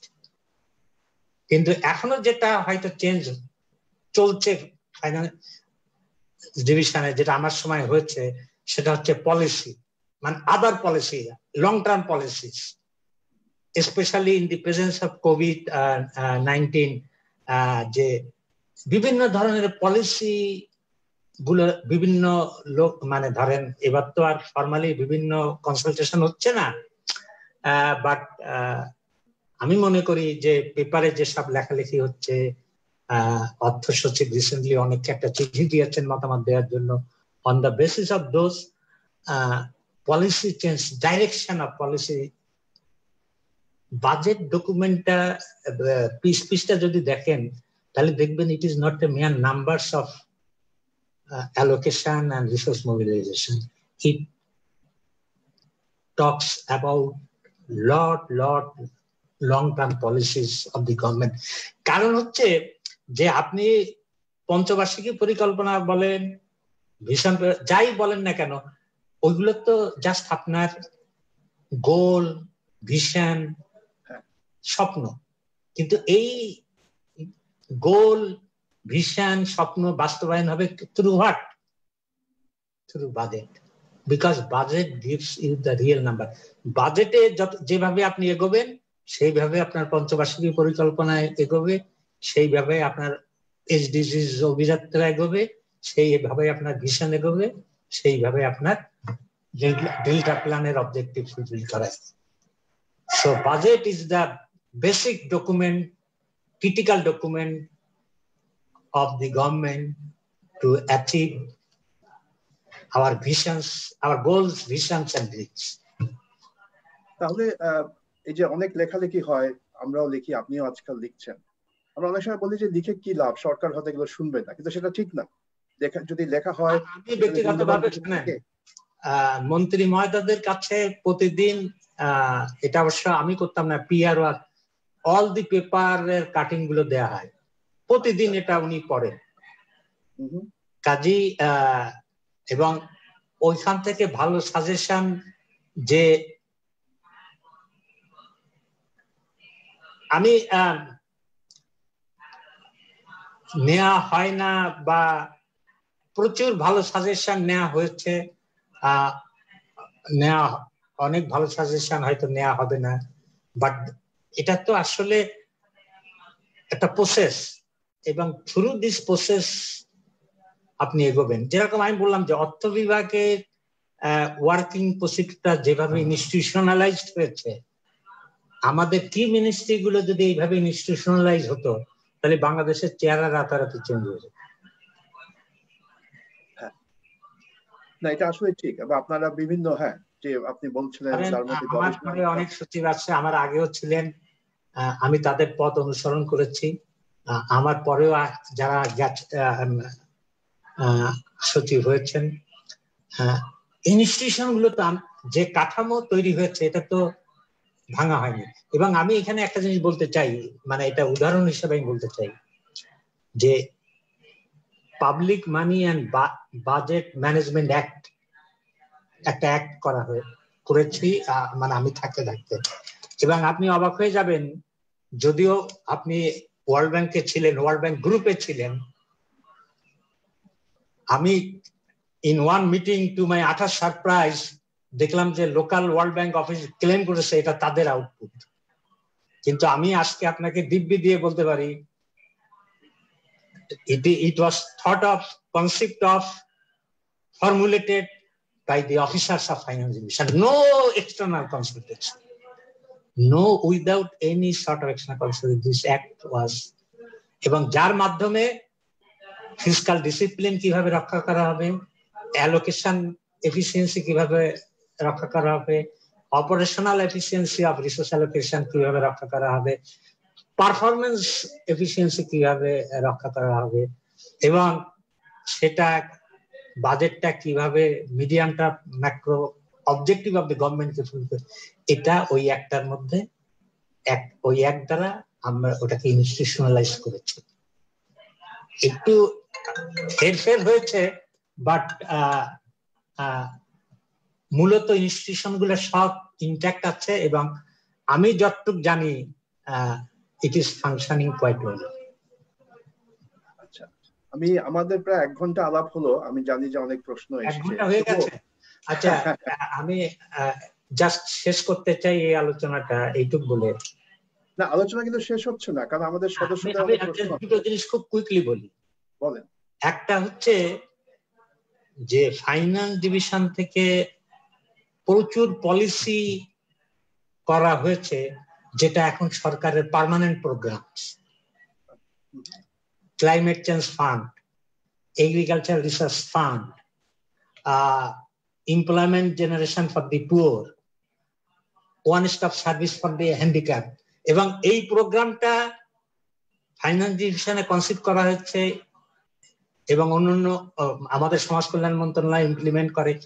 এই প্রোগ্রামটা ইভিন রেপ্লিকেটেড হয়েছে অন্যান্য দেশে। আচ্ছা, ঠিক আছে, আমি দুটো জিনিস বলতে চাইছিলাম, একটা আমার মাথা থেকে বের হয়ে গেছে। তো আমি বলি, এই যে সরকারের ভিতরে কোনো একটা জিনিস উদ্ভাবন করা, একটা নতুন প্রোগ্রাম ইত্যাদি, আপনি যে উদাহরণগুলো দিলেন এর অনেকগুলোই কিন্তু অন্য মন্ত্রণালয় থেকে আসতে পারতো, যেমন কৃষি মন্ত্রণালয় থেকে তারা বলতে পারতো আমাদের কৃষি গবেষণা ফান্ড দরকার, তো ওখান থেকে যদি নাও আসে, অর্থ মন্ত্রণালয় একটি বিশেষ মন্ত্রণালয় হিসেবে তারা নিজেরা উদ্যোগ নিতে পারে, যদিও এটা অন্য বিষয়। একটু আমি ব্যাকগ্রাউন্ডটা বলি। আমি যখন জয়েন্ট সেক্রেটারি ছিলাম তখনও আমি বাজেটের সাথে অত পুরোপুরি জড়িত ছিলাম। তো আমি খেয়াল করলাম যে বিভিন্ন মন্ত্রণালয়ে টাকা দেওয়া হচ্ছে 100 কোটি 200 কোটি, বছরের শেষে আনইউটিলাইজ। তো আমি অনেকগুলো প্রোগ্রাম দেখলাম যে আসলে এই টাকাগুলো ইউটিলাইজ হওয়া উচিত ছিল। তো অর্থ বিভাগে আমরা চিন্তা করে কি করলাম, আমরা পলিসি নোট লেখা শুরু করলাম, মন্ত্রীকে দিয়ে অ্যাপ্রুভ করায়। ইভেন আমরা কাঠামো করে দিতাম যে এইবার তোমাকে এই টাকাটা দেয়া হচ্ছে, এই পলিসি করে দিচ্ছি আমরা, এই পলিসির আন্ডারে এইভাবে তুমি এটা খরচ করবা। এবং এক্সেপ্ট দুটা জিনিস আমি এখন খুবই দরকার, দুটো জায়গায় আমার সময় আমি সাকসেসফুল হই নাই, কিন্তু আমার মনে হয় যে এখন যারা আছে তারা, একটা হচ্ছে যে আমরা একটা পিওর সায়েন্সের জন্য রিসোর্স এন্ডাওমেন্ট ফান্ড করতে চেয়েছিলাম, এবং আমি তখন এডুকেশন সচিবকে বলেছিলাম যে আপনার কোনো ফান্ডের অসুবিধা হবে না, you will get fund from finance division, শুধু আপনি এটাকে অপারেশনালাইজ করেন। আমরা কিন্তু কনসেপ্ট নোট লিখে দিয়েছিলাম এইটা একটা, এবং দেখেন, এবং সেখানে মেডিকেল সায়েন্সের কথা ছিল। আজকে যদি ওটা হতো তাহলে আমাদের এই কোভিড সমস্যা ফেস করা অনেক ইজিয়ার হতো।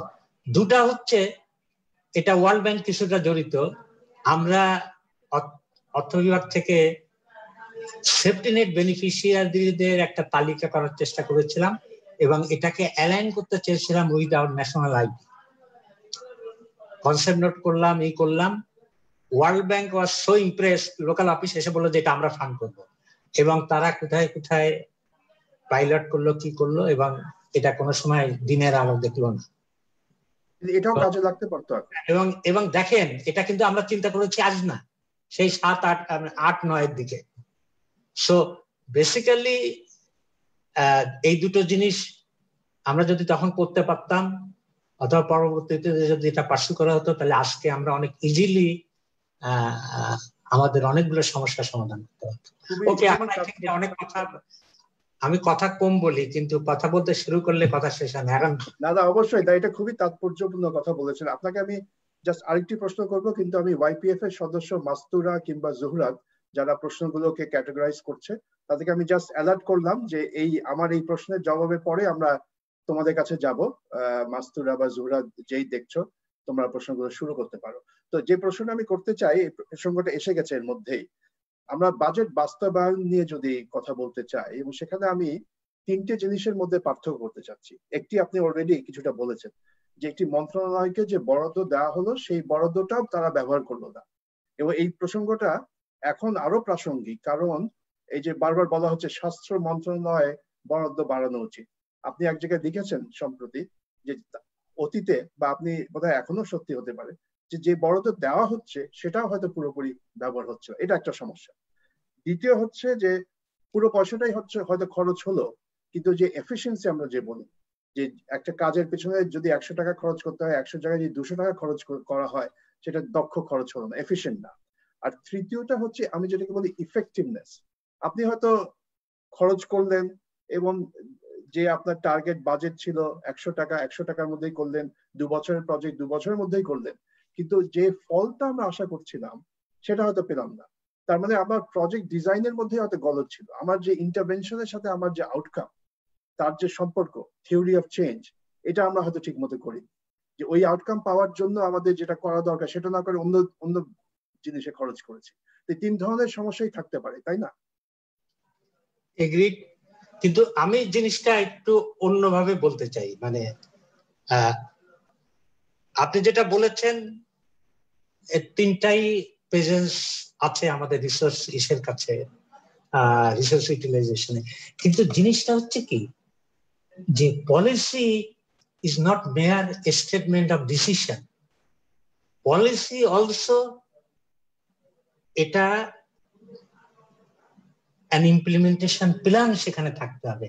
আমাদের একটা ঘাটতি আছে যে ইমপ্লিমেন্ট, ওই যে আমি যে কনসেপ্ট নোট কেন করেছি, কারণ হচ্ছে ওটাকে ইমপ্লিমেন্ট কিভাবে হবে। আমরা পলিসি করছি, অ্যাক্ট করছি, কিন্তু এই ডিসিশন গুলো কিভাবে জীবন পাবে সেটা আমরা চিন্তা করছি না। আপনি যতই ভালো পলিসি করেন না কেন, without implementation plan it is not going to be implemented at all, and that is why our failure of policy is a failure of implementation. কাজে আমার মনে হয় যে এই জিনিসটা দেখা দরকার। এক, দুই হচ্ছে আমি ব্যক্তিগতভাবে আমরা আলোচনায় মানে দুটো, আমি ওয়ার্ল্ড ব্যাংকে ছিলাম, আপনি IFC তে ছিলেন। আমি পার্সোনালি দুটো টার্মের প্রতি একটু অ্যালার্জিক, একটা হচ্ছে গভর্নেন্স আর একটা হচ্ছে করাপশন। এই দুটো জিনিস আমি ব্যক্তিগতভাবে দেখি as a failure of your policy. আপনি পলিসিটা যদি ইমপ্লিমেন্টেশন প্ল্যানটা থাকে, ঠিকভাবে মনিটর করেন, ঠিকভাবে এভালুয়েট করেন এবং ঠিকভাবে আবার ফেরত আসেন to reidentify your goals and redefine your strategies. আমি ব্যক্তিগতভাবে মনে করি the issue of governance and corruption won't be there. কিন্তু সমস্যা হচ্ছে যে আমাদের মোস্ট অফ আওয়ার পলিসিস আর মানে doesn't contain this implementation plan part. এবং এটা যে থাকে না শুরুতে, এটা একটা নির্দেশনা দিচ্ছে শেষে থাকা উচিত, যে কোনো পলিসি শেষে থাকা উচিত। যেরকম এই জন্য আমরা ফাইন্যান্স ডিভিশনে একটা মনিটরিং উইং করেছিলাম এবং আমরা 3 মাস অন্তর বাজেট মনিটরিং করতাম। এখন কি অবস্থায় আছে এটা আমি অফ লেট ওদের সাথে কথা হয়নি, বলতে পারবো না। কিন্তু আমি মনে করি, তবে একটা জিনিস হচ্ছে যে আমি এটুকু জানি ওরা IBUS++ করেছে, অর্থাৎ একটা ইন্টারনেট প্ল্যাটফর্ম যেখানে আপনি budget and accounting end to end উপজেলা থেকে ঢাকা পর্যন্ত আপনি ট্রেস করতে পারবেন। That is a great breakthrough আমি বলবো। আর আমার একজন কলিগ পরবর্তীতে সচিব হয়েছিল, সে একটা উল্লেখযোগ্য কাজ করেছে। সমস্ত সরকারি অফিসারদের ডাটাবেস তৈরি করেছে, অল পেনশনারদের ডাটাবেস করেছে এবং 5 লক্ষ ভুয়া পেনশনার বের হয়েছে।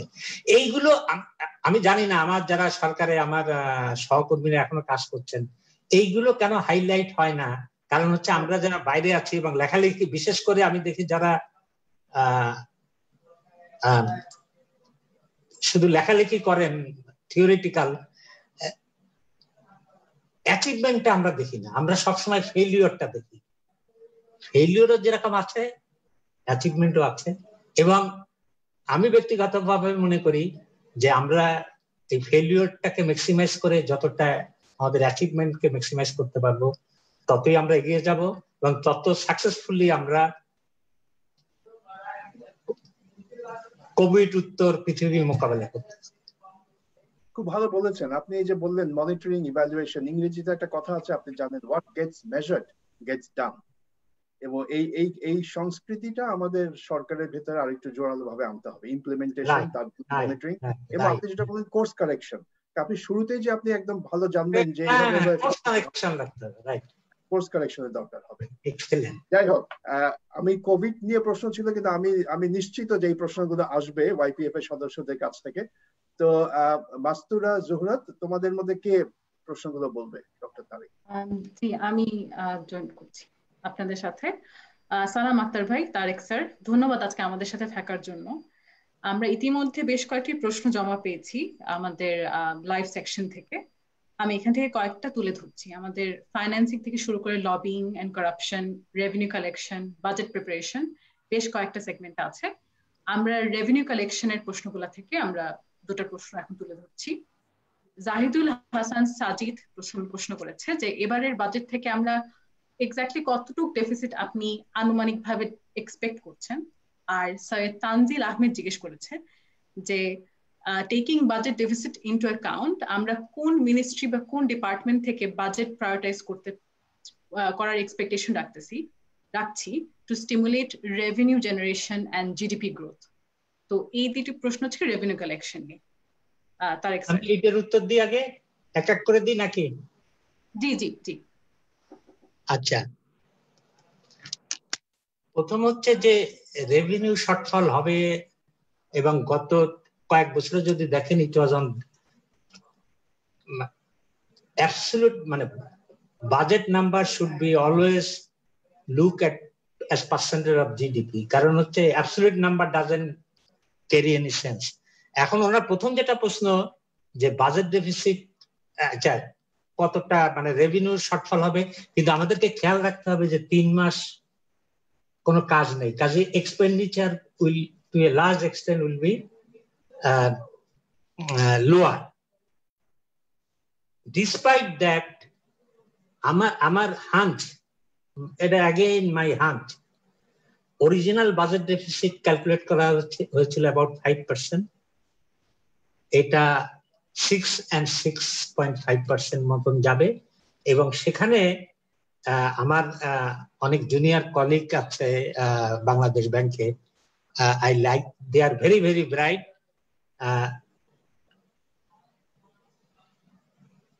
সরকারের borrowing is going to be more than double from the banking system, এবং যেটা আমরা ফিসকালে কোনো সময় চাই না two borrow from the central bank, এবছর এই ফিসকাল শর্টফলের জন্য বড় করতে হবে। আর সেকেন্ড পার্ট হচ্ছে কোথায় প্রায়োরিটি সরকার কি রিভাইজ বাজেটে না আগামী বাজেটে দিবে। এখন আমার ব্যক্তিগত অভিমত হচ্ছে আমি হোল রিসোর্স অ্যালোকেশনটাকে 3 ভাগে দেখতে চাই। Allocation to social sector, social infrastructure, allocation to physical infrastructure, and allocation to general administration. Top priority হওয়া উচিত সোশ্যাল ইনফ্রাস্ট্রাকচার, সেকেন্ড প্রায়োরিটি হওয়া উচিত ফিজিক্যাল ইনফ্রাস্ট্রাকচার, এবং লেস প্রায়োরিটি হওয়া উচিত জেনারেল অ্যাডমিনিস্ট্রেশন।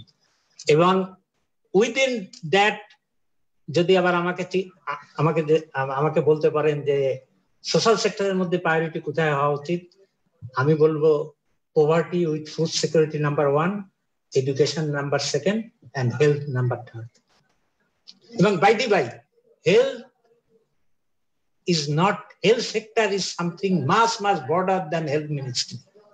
এটা আমরা মানে এই ইদানিং এই টেলিভিশনের আলোচনা এবং পেপারের লেখালেখি দেখে আমার এটা ধারণা হয়েছে যে হেলথ সেক্টর, খেয়াল করেন হেলথের ডেফিনেশন হচ্ছে ফিজিক্যাল ওয়েলবিং, মেন্টাল ওয়েলবিং আর সোশ্যাল ওয়েলবিং। সোশ্যাল ওয়েলবিং না করে তো তাকে এডুকেশন না দিয়ে তো তার আপনি হেলথ দেখতে পারবেন। তাকে তো খাওয়াইতে হবে ফার্স্ট, তাকে লেখাপড়া শেখাইতে হবে, তারপরে তো তার হেলথ দেখবে। এবং হেলথের একটা অংশ লোকাল মিনিস্ট্রি দেখে, একটা অংশ ওমেন অ্যাফেয়ার্স দেখে, একটা অংশ সোশ্যাল দেখে, একটা অংশ ফুড এগ্রিকালচার দেখে। কাজে health budget is much larger than health ministries budget. এই জিনিসটা উই মাস্ট আমাদের মনের মধ্যে নিতে হবে। আমি কি আপনার উত্তর দিতে পেরেছি? জি, ধন্যবাদ তারেক স্যার। আমরা আশা করি জাহিদুল হাসান সাজিদ এবং সাইদ তানজিল আহমেদ সেটা মনে করছে।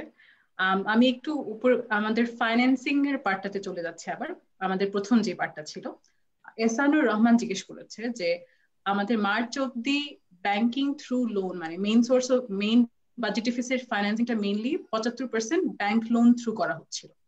এই ব্যাপারটাকে আপনি কিভাবে দেখছেন বা কিভাবে অ্যানালাইজ করছেন? এটাও একটা আমাদের একটা রং ধারণা যে ব্যাংক বরোইং মাত্রই খারাপ। আমার সরকারের প্রথম কথা হচ্ছে সরকার এর বরোইং দুটো সোর্স, একটা হলো এক্সটার্নাল সোর্স, একটা হচ্ছে ইন্টারনাল সোর্স। এবং ইন্টারনাল সোর্সের কি আবার দুটো হচ্ছে, একটা হলো ব্যাংক আর একটা হচ্ছে পাবলিক।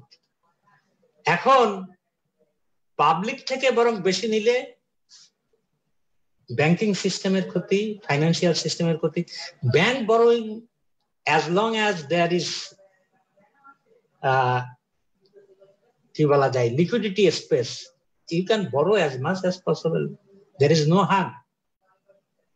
এবং আরেকটা রং ধারণা আছে আমাদের যে সরকারের বরোইং মাত্রই প্রাইভেট সেক্টরের বরোইং করে। প্রাইভেট সেক্টর যদি বড় না করে, টাকা পড়ে আছে, সরকার বড় করলে ক্ষতি কি? আর আমাদের মতন দেশে সরকার বড় করে ইনফ্রাস্ট্রাকচারে যদি প্রাইভেট সেক্টর ইনভেস্টমেন্টের অন্যতম কনস্ট্যান্ট কি? Infrastructure, human capital. তো সরকার যদি লোন নিয়ে এই দুটো ডেভেলপ করে, তাহলে প্রাইভেট সেক্টরের ক্রেডিট ক্রাউড আউট না হয়ে বরং ক্রাউড ইন হবে। একটা জিনিস আমি এখানে যোগ করতে চাই যে এই ক্রাউড আউট শব্দটা বাংলাদেশের ক্ষেত্রে সবাই রংলি চিন্তা করে। কারণ হচ্ছে ক্রাউড আউট কখন হবে? ডেভেলপ কান্ট্রিজে হবে, because they are operating at the highest full utilisation level of their resources. আর আমরা অপারেট করছি below the under the production frontier. কাজে আমাদের এখানে ব্যাংক বরোইং ক্রাউড আউট না করে private investor rather crowd in করবে, অ্যাজ লং অ্যাজ সরকারের ইনভেস্টমেন্ট রাইটলি ইমপ্লিমেন্টেড। ধন্যবাদ তারেক স্যার। আশা করি এহসানুর রহমান ভাই একটু ক্লারিটি পেয়েছেন এটাতে। আমরা একটু চলে যাচ্ছি হচ্ছে গিয়ে লবিং এন্ড কারাপশন ডিপার্টমেন্টটাতে। বেশ কয়েকটি প্রশ্ন এখানে এসেছে। আমি শুরু করতে চাচ্ছি যে কাইয়ুম আহমেদের প্রশ্ন নিয়ে, এবং মাহমুবা মিজান মুর্শেদের একটি প্রশ্ন আছে। প্রথম ওটাই আসলে করছি। কালো টাকা সাদা করার সুযোগ দেওয়া হচ্ছে প্রায় 12 বছর ধরে, সেটা কেন করা হচ্ছে বা সেটার ইউটিলিটিটা একটু জানতে চাচ্ছিলেন। আর কাইয়ুম আহমেদের বেশ বড় একটি প্রশ্ন হচ্ছে গিয়ে বাংলাদেশ ব্যাংকের স্বাধীনতা নিয়ে, এবং সে কতটুকু এক্সটেন্ট পর্যন্ত স্বাধীনভাবে চলাফেরা করতে পারছে। স্পেসিফিক্যালি ভারতের এক্সাম্পল ধরে উনি কম্পেয়ার করেছেন যে ওখানে কেন্দ্রীয় ব্যাংকের গভর্নর সরকারের ইচ্ছার বাইরেও কাজ করতে পারে। বাংলাদেশের এই সিচুয়েশনটাতে কিভাবে ফের করছে ওনার প্রশ্ন কাইয়ুম আহমেদের। আর মাহবুবা মিজান মুর্শিদের প্রশ্ন হচ্ছে কালো টাকা সাদা করার পলিসিটা নিয়ে। আচ্ছা, এটা হচ্ছে যে এই বাংলাদেশ ব্যাংকের স্বাধীনতা, এটা মানে এই যে রঘুরাম রাজেন্দ্র কেন চলে যেতে হলো?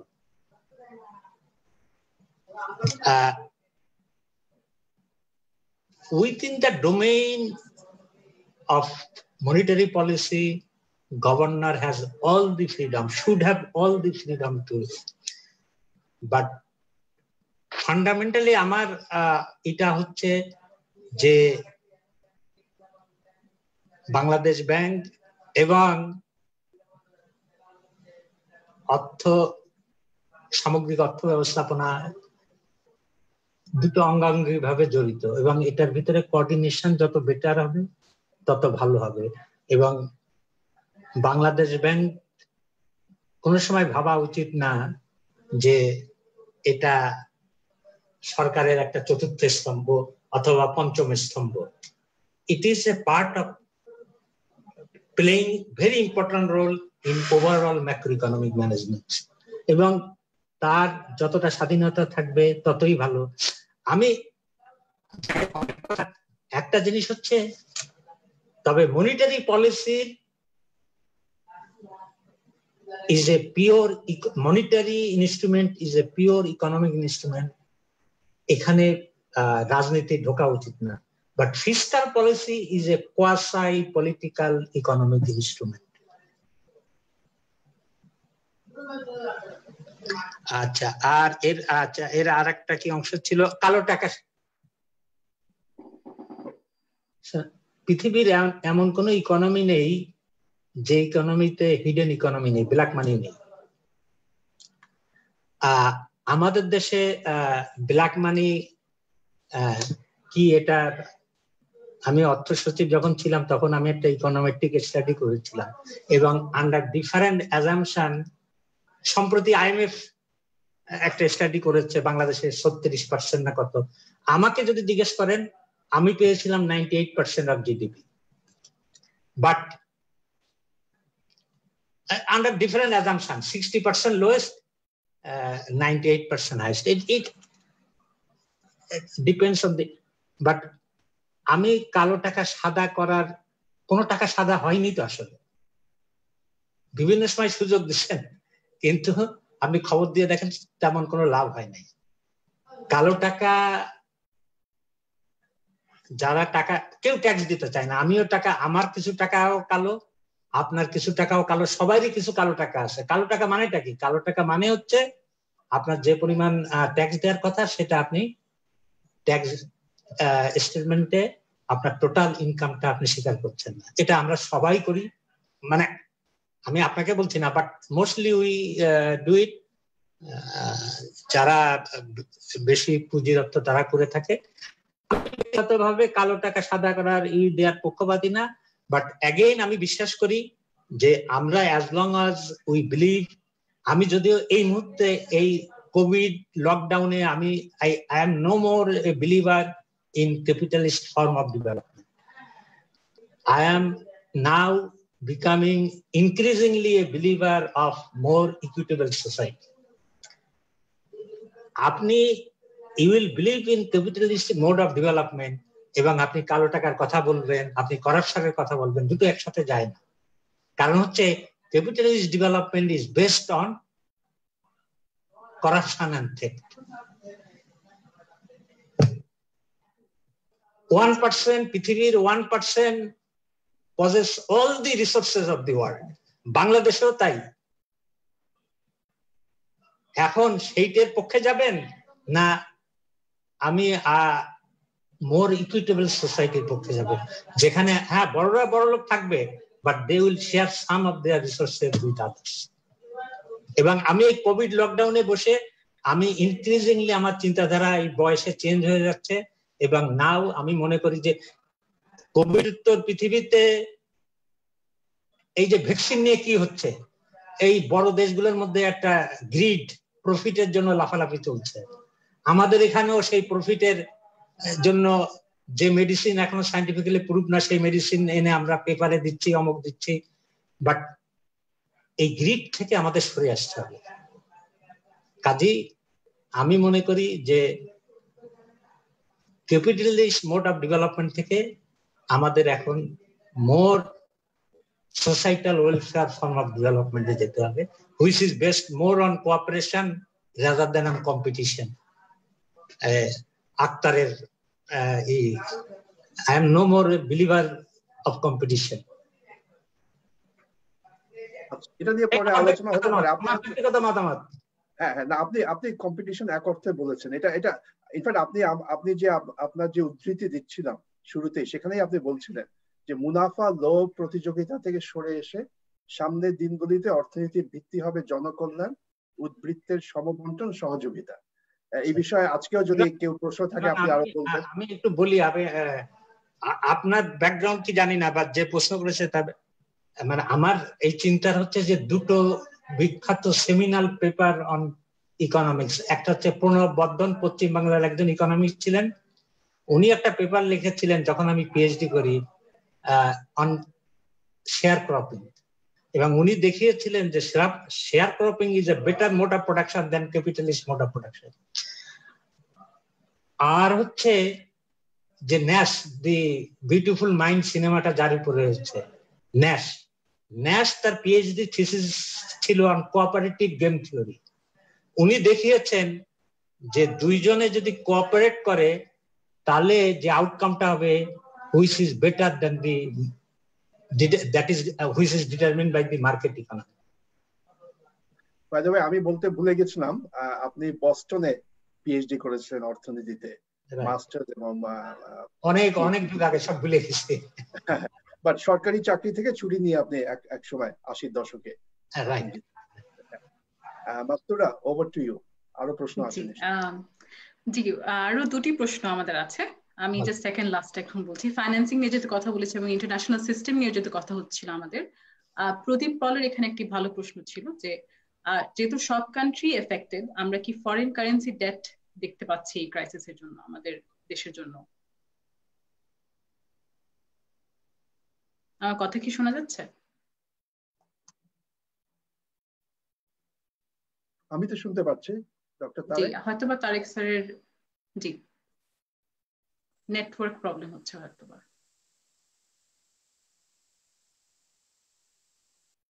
আমরা একটু অপেক্ষা করছি। হ্যাঁ,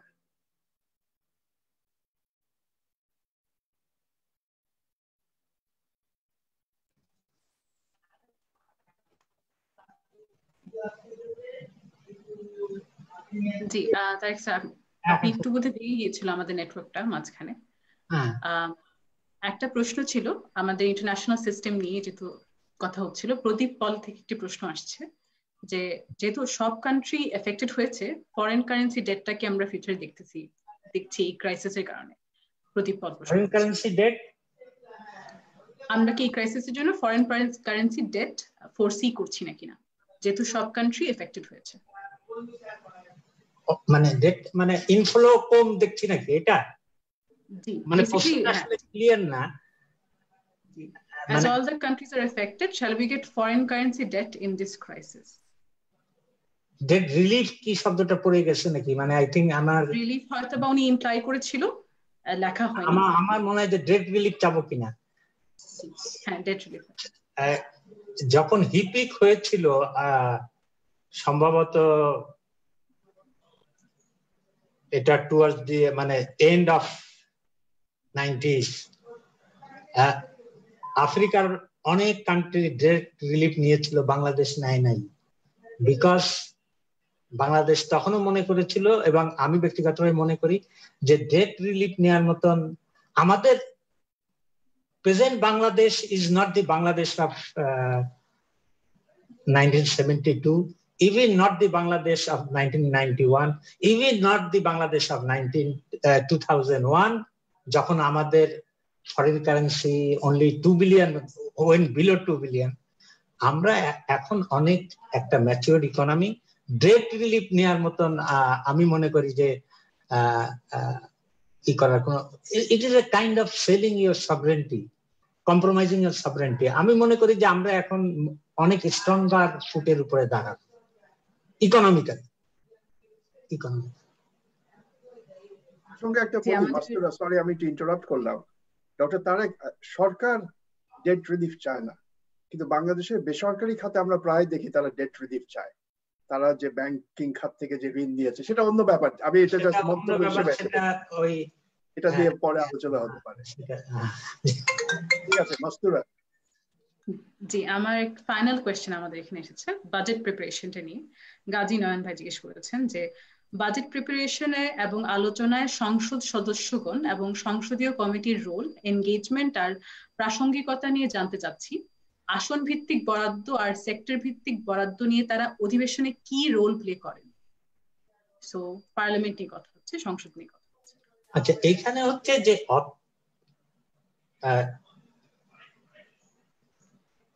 দুটো কমিটি আছে। একটা হচ্ছে standing committee on finance division, estimate standing কমিটিটা আসলে বাজেট নাম্বার গুলো দেখে, কিন্তু ওই কমিটিতে যখন যায় তখন বাজেট অলমোস্ট ফাইনাল হয়ে যায়।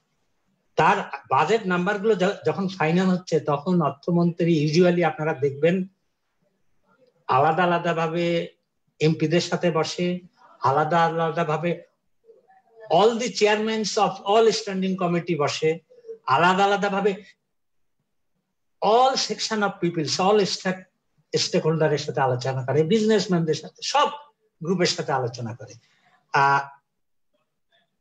আর পার্লামেন্টে উপস্থাপিত হওয়ার পরে এমপিদের যে রোলটা আছে, তারা আসলে বেসিক্যালি আমরা ক্রিটিক্যাল ডিসকাশন হওয়া উচিত about expenditure as well as revenue. Revenue নিয়ে যতটা হয় সেই অনুযায়ী কিছুটা, কিন্তু দেখবেন এক্সপেন্ডিচার নিয়ে কোনো ক্রিটিক্যাল রিভিউ হয় না। এমপিরা উঠে তার এলাকার অর্থ দেওয়াকে এই ধরনের প্রস্তাব করেন, কিন্তু ওই বাজেট নাম্বার না দেখে এগুলো করেন। আমি মনে করি যে এইখানে আমাদের যথেষ্ট আরো নজর দেওয়ার সুযোগ আছে। ওই ডিসকাশনটা আরো মিনিংফুল হওয়া উচিত। এবার তো হয়তো কোভিড এর কারণে কতদূর কি হয়তো, বাট ইউজুয়ালি ওই ডিসকাশনটা আরো মিনিংফুল করার সুযোগ আছে এবং সেখানে বিভিন্ন ধরনের মানে ইন্টারভেনশন বিভিন্ন সময় করার চেষ্টা করা হয়েছে, বাট এটা আমাদের সময় লাগবে ডেভেলপ, মানে এই জায়গাটা আরো এফেক্টিভ করা। তবে অর্থ বিভাগ থেকে আমি বলতে পারি, অর্থ বিভাগের যদি দেখবেন যে আমরা মানে অর্থ বিভাগে যে আইনটার কথা আমি বলেছি যে বছরে 3 বার পার্লামেন্টের কাছে তারা বাজেট ইমপ্লিমেন্টেশন প্রথম কোয়ার্টারে কি হলো প্লেস করে, সেকেন্ড কোয়ার্টারে কি হলো প্লেস করে, থার্ড কোয়ার্টারে কি হলো প্লেস করে। সো অর্থ বিভাগের তরফ থেকে কোনো ঘাটতি নেই।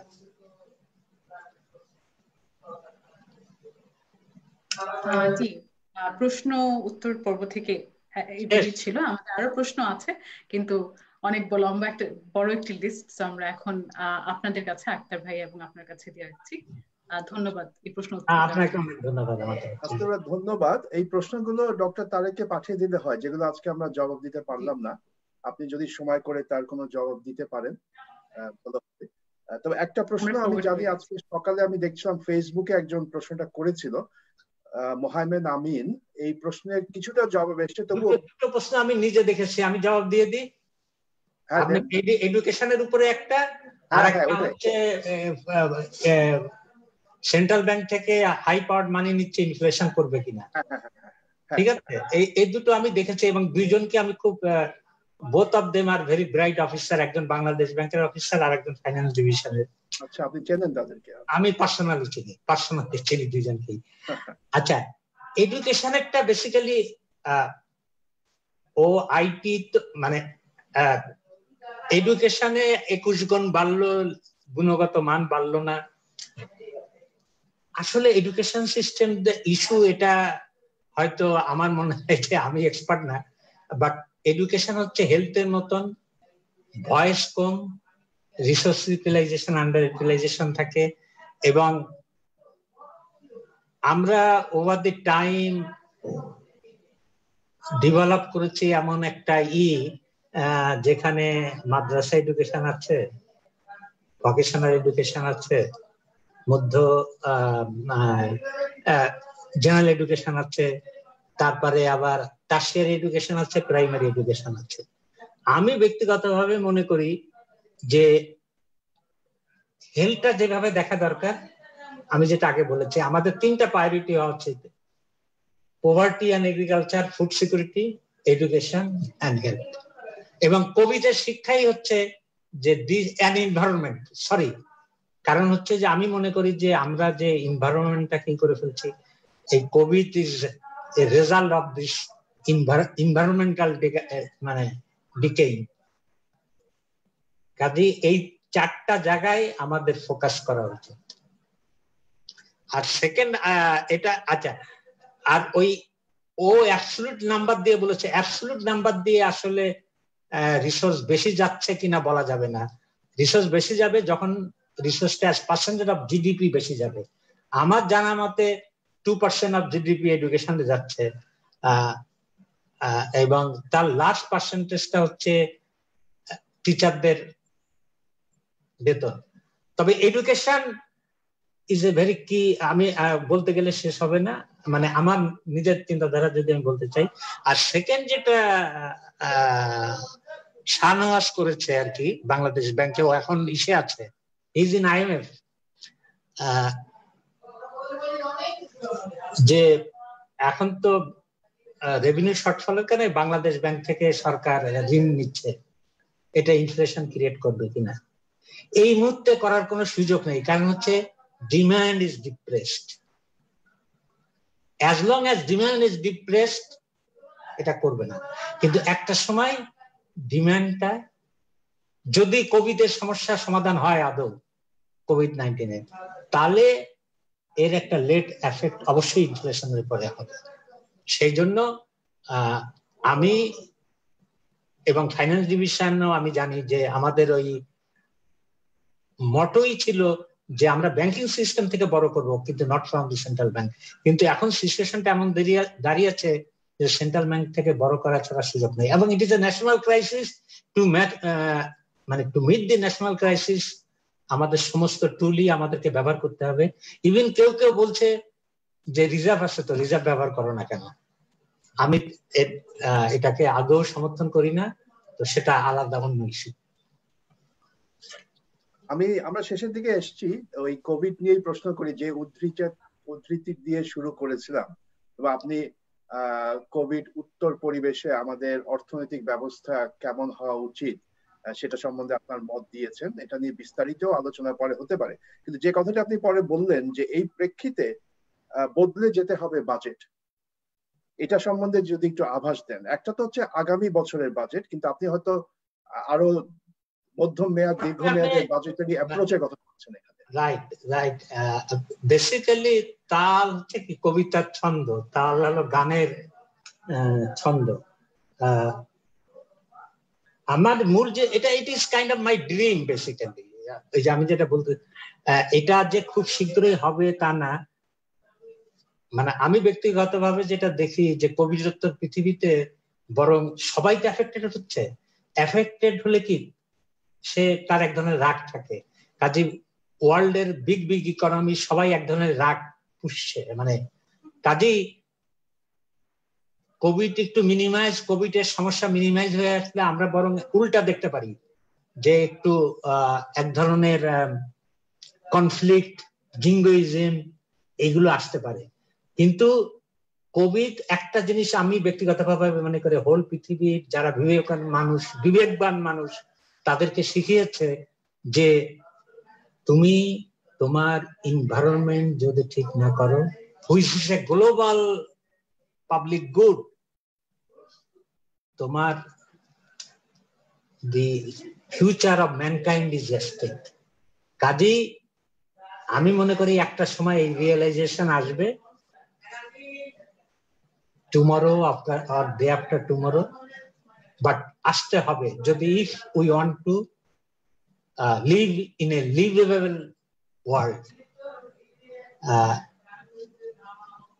এবং স্বাস্থ্যকে আমি দেখতে চাই স্বাস্থ্য of the economy, and that economy is basically social economy. এবং বেসিক্যালি এটা বর্তমানে সোসিওলজিতে বলেন, পাবলিক অ্যাডমিনিস্ট্রেশনে বলেন, ইকোনমিক্সে বলেন, বিভিন্ন সোশ্যাল সায়েন্সে বিভিন্ন people are talking about social capital.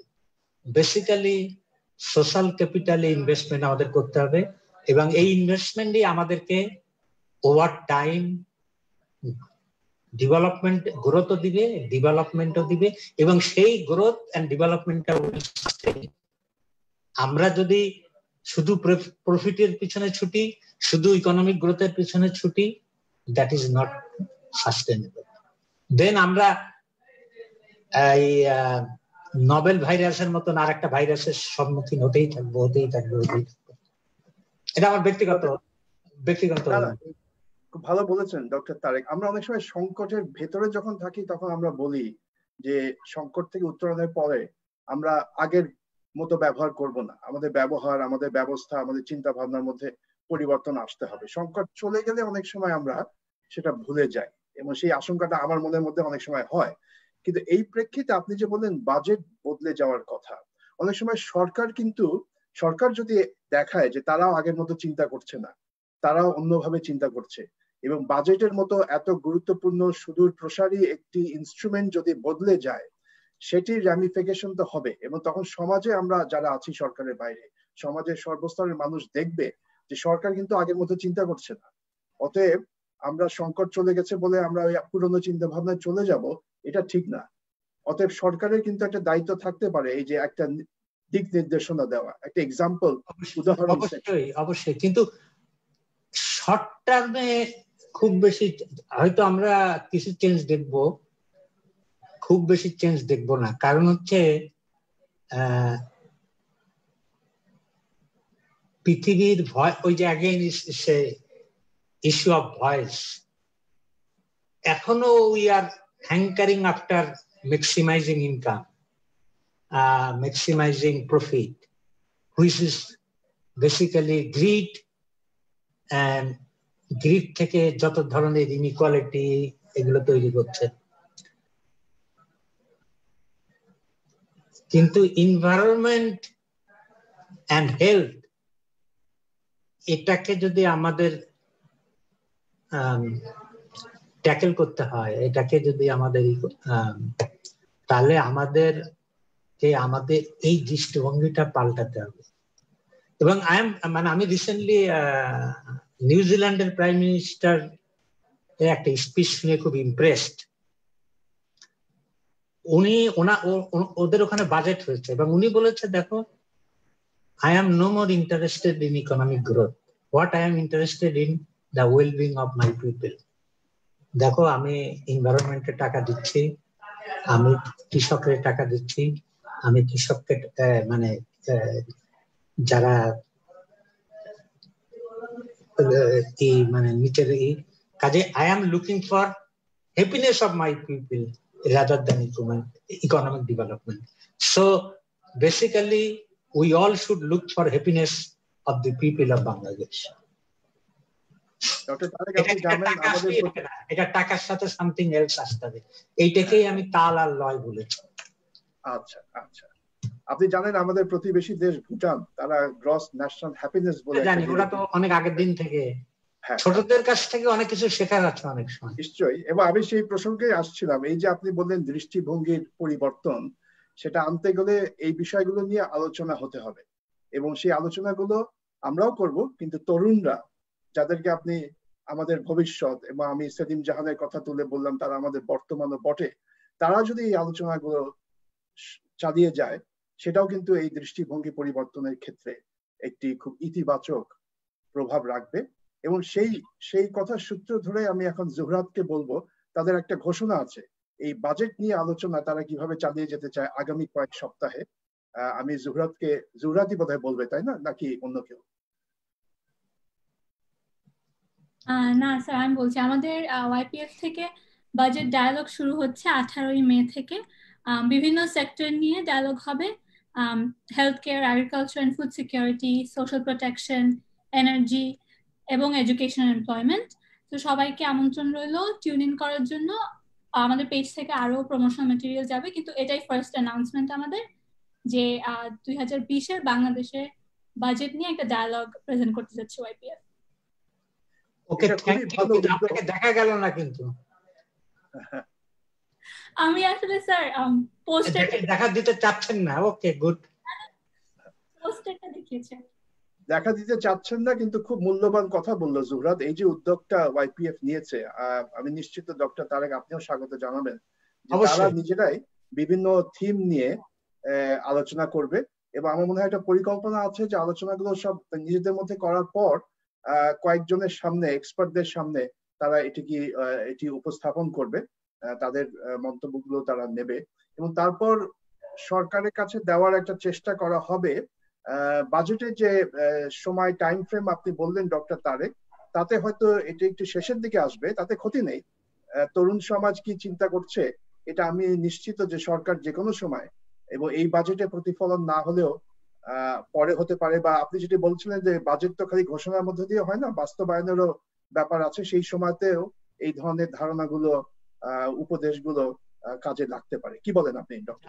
আমার কয়েকটা সাজেশন। প্রথম কথা হচ্ছে নেক্সট বাজেটে কথা মনে না রেখে করাই ভালো হবে, because next budget already finalized. আর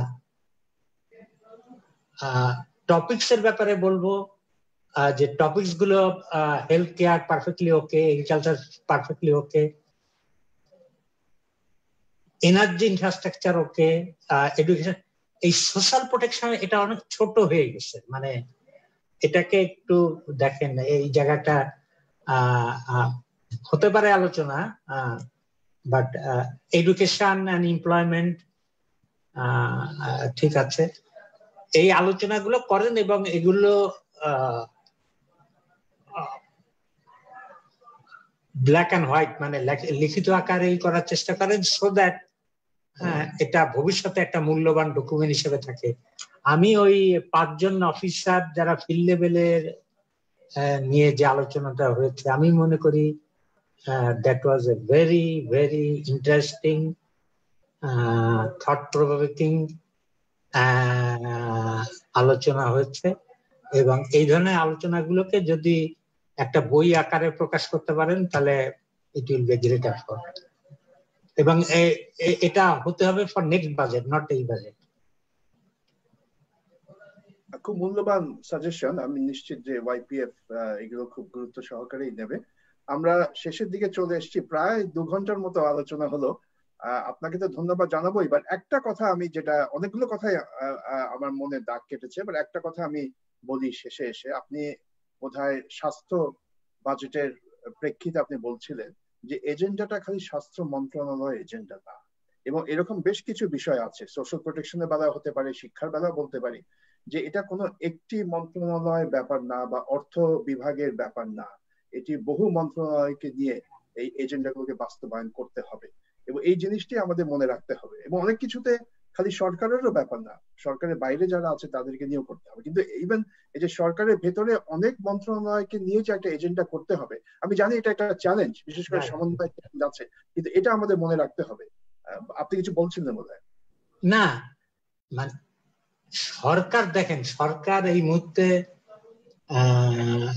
দেশের টোটাল অ্যাসেটের কত পার্সেন্ট সরকারের কাছে আছে?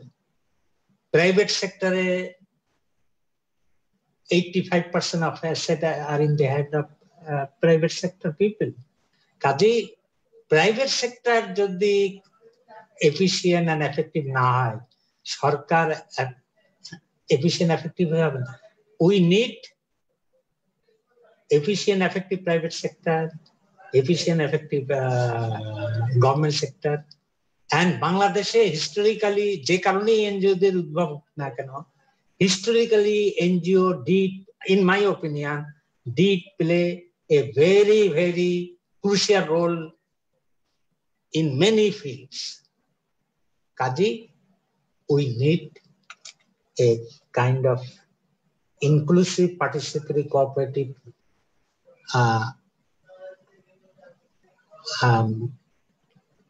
action of all this group of people so that they can work together and deliver goods for people. আপনি যেহেতু বললেন কোভিড উত্তর পরিবেশে আমাদের পুরো সমাজটাই এবং নীতি নির্ধারণ সবকিছুই খুব ইনক্লুসিভ হতে হবে, অতএব আলোচনা, সহযোগিতা বিভিন্ন বিষয় নিয়ে এটা খালি সরকারের দায়িত্ব না, সবাই মিলে। এবং আমরা আশা করব যে সরকারও অন্যদের কাছ থেকে যা ইনপুট নেওয়ার কথা সেটা তারা অবশ্যই নেবেন। ডক্টর তারেক, আপনাকে অনেক ধন্যবাদ। একটি অনুরোধ আছে যেটা আমরা ফাহমিদাকেও করেছিলাম, ওয়াইপিএফ এর যারা সদস্য তারা চায় আপনাদের মতো যারা আছেন, এবং আপনি তো একটা প্রতিষ্ঠানের সাথেও জড়িত আছেন, ফাহমিদাও সিপিটির সাথে জড়িত আছে, প্রাতিষ্ঠানিক পর্যায়ে যদি কোনো কোলাবোরেশন বা মেন্টরশিপের যদি কোনো সুযোগ থাকে, সেটা তাদের একটা আকাঙ্ক্ষা আছে যে আপনারা তাদেরকে গাইড করবেন। আমি তো বিআইজিএম তো বেসিক্যালি এফিলিয়েটেড ঢাকা ইউনিভার্সিটি, কাজে মানে আমাদের এই মুহূর্তে নেই। তবে ইন ফিউচার বেসিক্যালি আমি কি বলেছি, আমি বলেছি যে I don't believe, I am not a believer মানে that governance and corruption are basic issues to be discussed. Basic issue to be discussed is the failure of policy. এবং এই ফেলিওরটা যদি আমরা ট্যাকেল করতে পারি, তাহলেই ওই গভর্নেন্স এন্ড কারাপশন এগুলো আলোচনা করে ট্যাকেল করা যাবে না। এগুলো ট্যাকেল করতে হবে through policy, right kind of effective efficient policy implementations. কাজেই এই পলিসি ফোরামটা আমি জানি না কার মাথার থেকে আসছে, কিভাবে গঠিত হচ্ছে, but it's a very novel idea, এবং এরা আরো অনেক দূর এগিয়ে যাক, এটা আমার একান্ত ইচ্ছা। এবং সেই কাজে আপনি যদি সাহায্য করেন মাঝে মাঝে একটু সময় দেন, অবশ্যই। ডক্টর তারেক, আপনাকে অনেক ধন্যবাদ, আপনি অনেক সময় নিলেন, খুব ভালো আলোচনা হলো আজকে। এটা তো রেকর্ডে থাকবে, অন্যরাও দেখতে পারবে পরে। আপনাকে অনেক অনেক ধন্যবাদ আমার তরফ থেকে। ভালো থাকেন। আপনিও ভালো থাকেন। আচ্ছা, আজকে এখানেই শেষ করছি। ওকে, থ্যাংক ইউ।